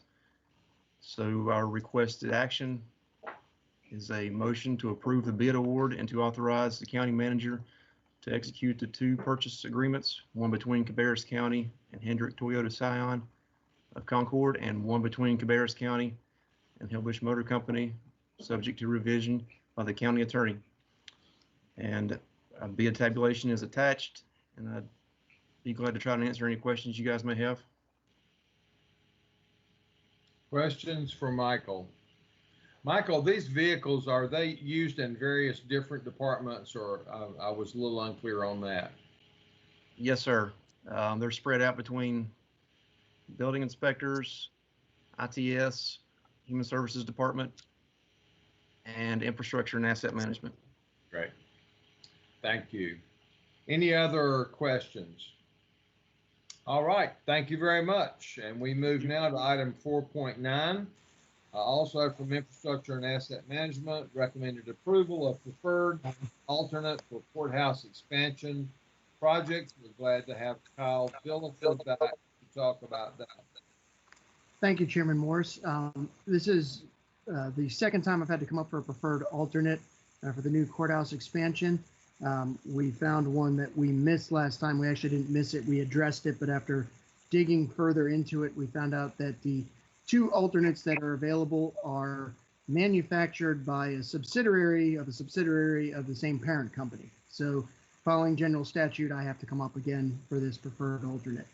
North Carolina General Statute 133-3 requires performance standards to be used when specifying products. The statute also allows preferred brands of equipment to be bid as an alternate on the Cabarrus County Courthouse Expansion Project, provided that the performance standards were approved by the Cabarrus County Board of Commissioners. To be approved, the alternate must either provide a cost savings or maintain/improve the functioning of a process or a system affected by the brand alternate. Approval is requested for the preferred brand alternate of the high-pressure compact laminate composed of wood veneer and paper fibers treated with a thermosetting resin. Initially, the design and construction team found two of these materials, but after further investigation, the two manufacturers are both subsidiaries of the same parent company. So looking in my background, that is that wood laminate veneer that we had all discussed in one of the samples that I had walked around for you all to touch. And the attachment on this agenda item goes through exactly the due diligence they did to determine that it was the same parent company. Thank you, sir. Any questions for Kyle? As you mentioned, we've talked about this before, so I think everybody understands. So, yes, ma'am. Are you holding up your hand? No, undoubtedly not. Thank you very much. Yes, sir. Thank you. Okay, we move to item 4.10 from ITS, GIS Enterprise Agreement. We're happy to have Todd Shanley back to talk about that one. Thank you, Commissioner. The last year, you probably remember Adam Cardinal coming before you and presenting the Cabarrus County GIS strategic plan. At that time, we were in the early stages of just developing that plan, and this is just that next step in that plan is to execute an agreement with Esri. I've got Joe Battinelli, and he's our GIS manager. He's got a longer title than that, but that's what his role for tonight's going to be. And then Don Matejzik and Jay Fowler from Esri here as well, joining us to kind of answer any questions you might have about this project. But the idea is that we would sign an enterprise agreement with Esri that will allow us to utilize much of their software suite without incurring additional licensing and fees. They've graduated this fee schedule to allow local governments to be able to take advantage of it earlier. The entry point for it was very steep and difficult for us to cost justify over the years. So what they have done for us is this year is a minor increase in what we're already actually paying. And then next year, there'll be a next step up to 70. So our current, this current year, which we've already budgeted, would be a $50,000 cost. Next year, we'd go up to 75. And then year 3, we would level out at $100,000 a year. So that will allow us to use their platforms and their projects to achieve the goals that Joe's going to talk a little bit about here in a moment. But there's a lot of things that you've seen that the GIS staff is working on. You know, the fire study earlier referenced some of Joe's hard work that he's done and many of the other projects that rely on that data. So not to steal any more of Joe's thunder, I'll turn it over to you, Joe, to do your presentation. Thank you. I'm going to share my screen right here. So just to recap what we talked about a year ago with Adam, in government, location is never an afterthought. It is a foundational system of so much of what we do. It plays a critical role. It is evident in everything from long-range planning to asset management. We saw the fire study. The building reports, those all occur in a location, and it matters. In every study on smart government, location and GIS are called out. This is important to us here, especially just because we are working on developing that ecosystem that produces success. And so we had an approach where we defined our needs. We're moving towards adopting those, but this is the next step in that. We have some licenses that are very costly, and this just removes the wall so that we can aggressively expand our location intelligence for the county. Some of what Esri has previously said in their findings was the need for the digital twin, where we can show where stuff is in the county. We looked at drive time analysis predictors using AI, and ArcGIS indoors for asset management and tracking people in the buildings. We just launched, as you remember, back in January, our Map Cabarrus GIS site as a continual evolution of what we can do with GIS. Since June 1st, we've had 32,000 visitors, about almost 100,000 sessions there. The majority of these are 8 to 4 business day workers, but we do have people hitting our site at all hours of the night. This year, with the pandemic and everything, we've been supporting the Health Alliance, doing heat maps for them so they can see where the pandemic is hitting Cabarrus County specifically. We also did dashboards for them as well to put out other information. This actually started as an ArcGIS dashboard, but just due to circumstances, we moved it over to Power BI in case you have any questions there. But it started out originally, if you remember, with a map of the county with the zip codes colored by how many cases were in each zip code. Location is important, but as we got further into the pandemic, that was not as helpful as this kind of information. And I do want to point out that Esri has been our partner during the pandemic. We reached out at the beginning to get some extra ArcGIS online licenses to support Health Alliance. And they have a disaster recovery team that, like, I just put in a request and they sent me 10 licenses for 6 months so that we can get up and running. Moving forward, we have software upgrades planned. Esri provides us a technical advisors to make sure that we can implement the technology in the best way and most efficient way possible. We're always looking at more automation in order to improve the county processes. And a lot of that will result in more dashboards, story maps to help explain the data in the dashboards. And they just reached out to me today to, one of the things that this purchase enables us to get is ArcGIS Hub Premium, which allows us to do more interacting with the public as far as tools for the pandemic, small business recovery tools that we could launch, and interacting back and forth with the public. And that's kind of where we're at. But we appreciate your time today. And we are ready for any questions. Sorry, I've just muted because Mr. Miller's project is going on above my head, so that was a little bit of drilling. So, did the board have any more questions or any further? So that would be a 3-year agreement that we would be signing with them. Right, questions, commissioners, for Joe or Todd?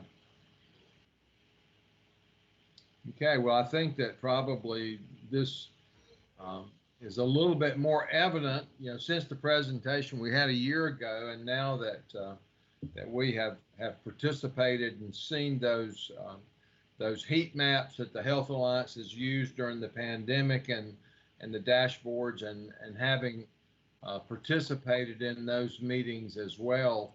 I've heard from that side of the fence, from our Health Alliance, how much they have appreciated the assistance that our IT department has offered to them, and it makes it real clear the importance of having these capabilities. So thank you for bringing that to us. Okay, and we'll move now to item 4.11 from the Sheriff's Office, North Carolina Governor's Highway Safety Program and the Bike Safety Grant. We are happy to have Chief Deputy James Bailey with us to talk about that. Welcome, James. And you are muted, James. Thank you. Thank you, Commissioners. I've actually got two grants. This first is a Bike Safe Grant. To give you a little bit of insight on the Bike Safe Grant, the state will provide $5,000 to the county to help us assess and advise motorcyclists on how to be safer users of our roadways. Between October of 2019 and last month, we hosted 9 classes with a total of 55 total students.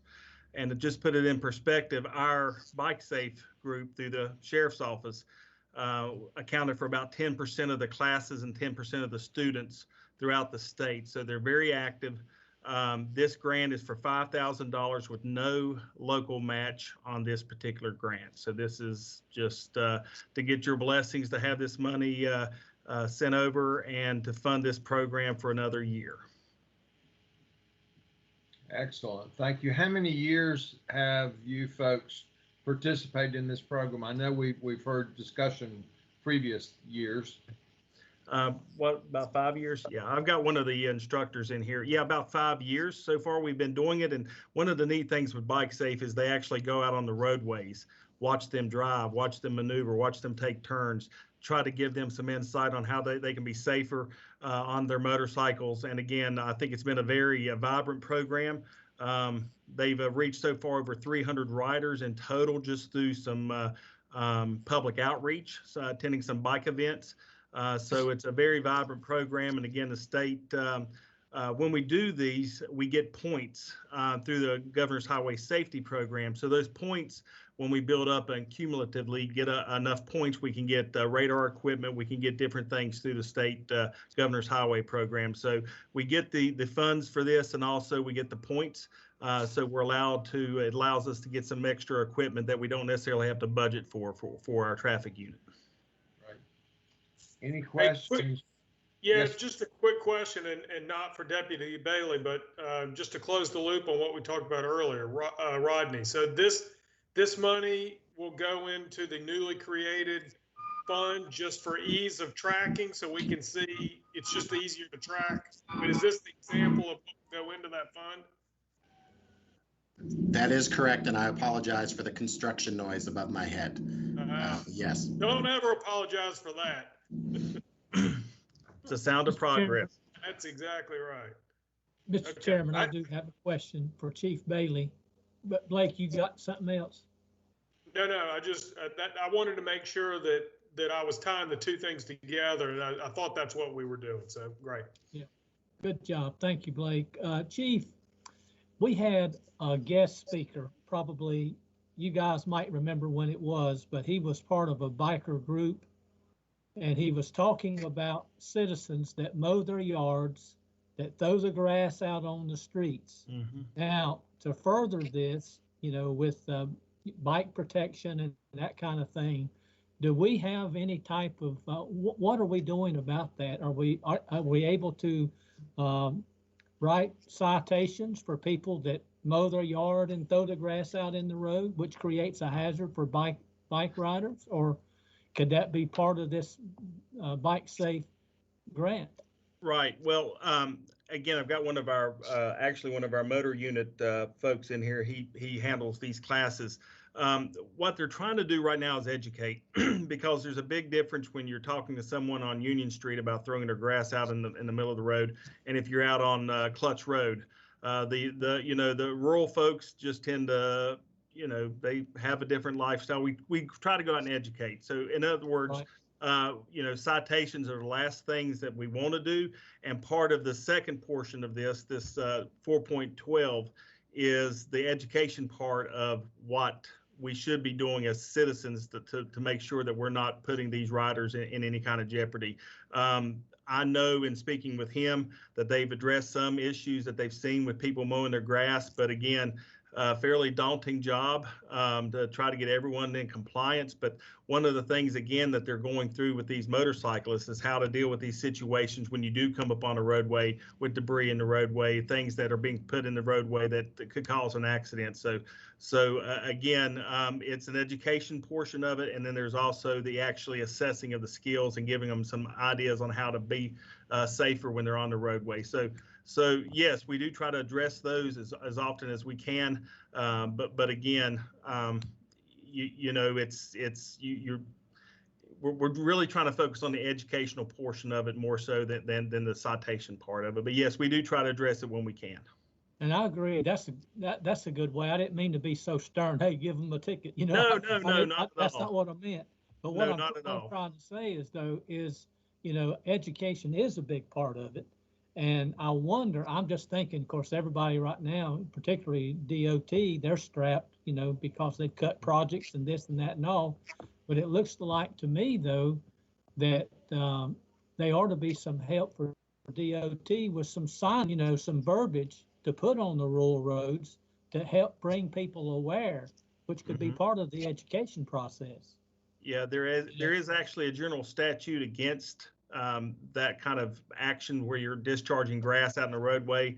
A lot of people don't realize it because, again, we've lived out in the country, and many of us, and for years and years, there was really no educational portion to it whatsoever. So one of the things that the traffic unit's trying to do is attend some of these community events, talk to people about how to be good stewards of our roadways, and to make sure that we're trying to get the educational piece out. It's really just never existed up until about a year ago. Well, I agree with you, Chief, and I appreciate all you do, not just this evening, but for the county as well. Thank you very much. Thank you so much. Thank you. Any other questions before we move to the next item? Okay, Chief Bailey, you're up again. All right, this is for a similar grant through the North Carolina Governor's Highway Safety Program. This is for the continuing funding of the traffic unit that was originally approved by this board last year. This is year 2 of that agreement. This will require a local match of $56,898 with the grant funding $132,764. So it's about a 70-30 split on year 2. Just to give a little insight, since the unit was created with this grant through October of 2019, October 2019 through August of last month, August of 2020, the unit conducted 1,849 traffic stops, performed 3 DWI checkpoints, 19 seatbelt initiatives, 1 license check. Those have accumulated into 2,412 traffic or criminal violations due to those stops.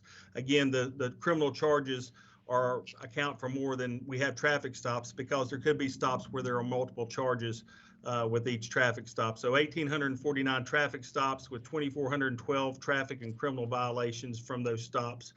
They've done 6 presentations at our local high schools dealing with distracted driving. They did the Safety City at the State Fair. And they have reached 4,800 high school age drivers, talking with them about traffic safety, how to be better drivers. Distracted driving really has been an emphasis on this team. They've also reviewed the 10 top crash intersections. They've identified them, and they're doing daily and weekly enforcement of those intersections, finding that speed and stoplight violations are the 2 major factors involved in these traffic accidents. The distracted driving has not been on the state rec reports. So they're trying to get some data for you next time this comes due so that we can have a few more numbers for you as far as distracted driving and what percentage of that is how many percentage of our traffic accidents are due to distracted driving. So, but again, this grant does have a 56,898 local match with the grant funding 132,764. So hopefully if you have any questions, I can answer them. I've got, again, one of our members of our traffic units in here with me. So I may have to look over at him and get some advisement, but if you have any questions, I'll be glad to answer. Okay, questions, commissioners? It sounds like we're getting a lot of bang for our buck. Go ahead, Commissioner Honeycutt. I just have a question where you said the top 10 locations with the accidents, and that you're doing the checks and all. On those, are there any talks or opportunities where they intersection in some way can be changed or that place, or is it just a matter of monitoring it for the safety purposes? Most of these intersections, we're finding again that the two major factors are speed and stoplight violations. It's most of the intersections, for all I'm being told, are fine. It's just getting people to slow down and getting people to, when they see the orange caution light that it's getting ready to change over, to actually, press the brake pedal instead of the gas pedal. But again, I think what's more important, we can throw out numbers. They have really done a lot of work on the educational piece, which again, just due to staffing and call volumes, you just don't really get that opportunity to do the educational piece of it. So they've really been, again, 4,800 school-age drivers. I mean, that's a tremendous amount of students that these guys are touching and reaching. So I mean, we find value in that. So we're very proud of those numbers. And again, this is the first year that the unit's been organized. So we're hoping that we can have an actual chart that we can display at the next time this comes due, to show you hopefully that we see some reductions in some of these numbers comparative to the years prior. Thank you. Mm-hmm. Okay, any other questions? Okay, thank you for those presentations, Chief Bailey. Thank you, Chairman. Okay, we move now to item 4.13 from Tax Administration, 2010 write-off of real and personal outstanding taxes. We are happy to have David Thrift with us to talk about this item. Good evening, Commissioners. General Statute 105-378, titled Use of Remedies Barred, prevents the tax collector from exercising any new enforcement remedy to collect for tax bills that are more than 10 years old. September 1st, 2010 is when our 2010 tax bills became due. So those are now 10 years old. And because we cannot enforce collection on those, we ask the board every year to write off those tax bills. So what I'm asking for tonight is a motion to approve the write-off of real and personal outstanding taxes from 2010, totaling $439,129.44. Be happy to answer any questions if you have. Mr. Chairman, I do have a question. I've been thinking about this ever since I looked at that write-off report. You remember a number of years ago when we had to pay our taxes on our vehicles and all of that prior to being able to get a tag, for our cars and things. And then that brought our tax collection rate for those vehicles up to somewhere excess of 99, even in some cases probably right at 100%. Now, trying to compare that to what we're talking about here with the real estate personal property taxes, not a lot you can do about the personal property taxes, because that would be household goods and things of that nature, or whatever it consists of, that's consisted with personal property. But it seems like to me that there needs to be legislation, and there might even be some legislation out there pending right now that, David, you might know about, that would, because the tax for the real estate is on the real estate. Is that not right? Yes, sir. And the real estate's still where it was, unless it was torn down or whatever. But it seems to me like, though, and just then again, thinking out of the box, that there needs to be some type of legislation out there that if there's taxes due on real estate, then they can't get a clean title to it until those taxes are paid. Now, that may seem way out for some of you, but I mean, I'm just trying to, you know, $436,000 is a lot of money. Now, I know we can't do a lot about situations like ambulance fees and other things like that. There's not a lot you can do about that, but something like this, though, where there can be something done, it will not allow a person, a buyer or seller, to ever have a clean title until those taxes are settled. So I'd like to hear some of the other commissioners' comments on that. Maybe in particular, Diane, you know, you've been doing real estate for so long, you know, maybe you could maybe comment, or some of the others could maybe comment as well.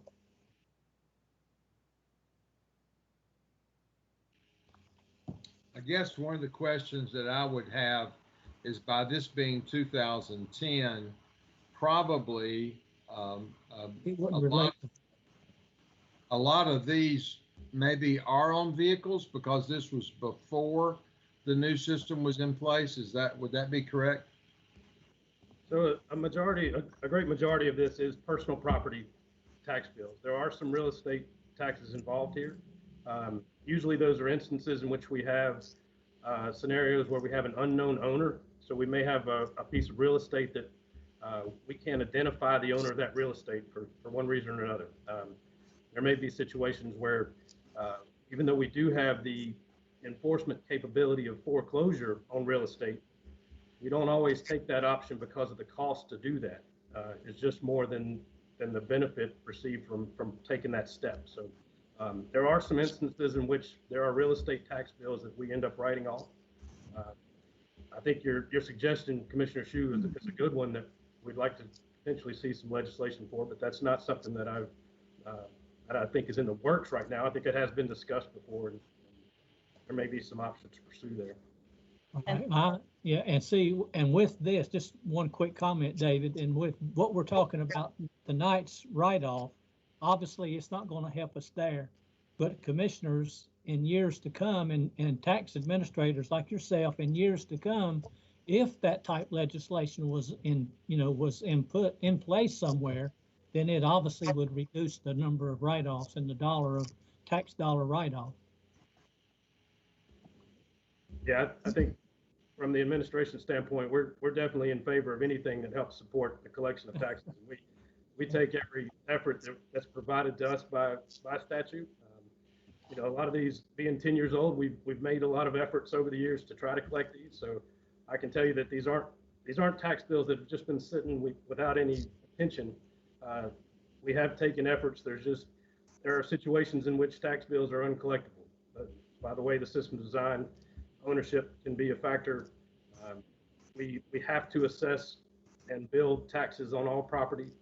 Sometimes even if we know that down the road those will be uncollectible, we still have an obligation to do that. So there's always going to be some portion of this, but the more we can reduce the amount we have to write off, the better off we are. Thank you, David. And Lynn, to your point from the real estate piece, when we go to a closing, the attorney certainly searches to see if the tax bills are paid. But I mean, that obviously is not going to catch everything or make everything work. Well, there are some parcels where the title search is so screwed up, you can't even tell who the owner is. To David's point on those, you also have a number of parcels where it's gone through an estate and there was never or rather the person has died and there is no estate set up, so you don't know who the heirs are. And usually in those situations, the property isn't worth that much. And to try to figure that out from a title perspective can cost more than the actual taxes. And I think that's part of what David's talking about too. So you just have some parcels where you would think on real estate, you could always determine that and collect the taxes, but you just have some where it just, because of those kind of situations, you're just not going to be able to do it. So. David, even if the 10-year time period did not exist, what would be the likelihood that you'd be able to collect something that was 10 years old anyway? I think it would be pretty unlikely due to the fact that we've gone after these tax bills for all 10 years that we've had them in our responsibility to collect. So I think these are at the point now where they're fairly uncollectible. Yeah. So the 10 years is a good, I mean, you know, that you got to cut it off somewhere, and so okay. I was just curious about that. Yeah, I think the 10 years is a fairly reasonable amount of time for the amount of enforcement actions that we can take.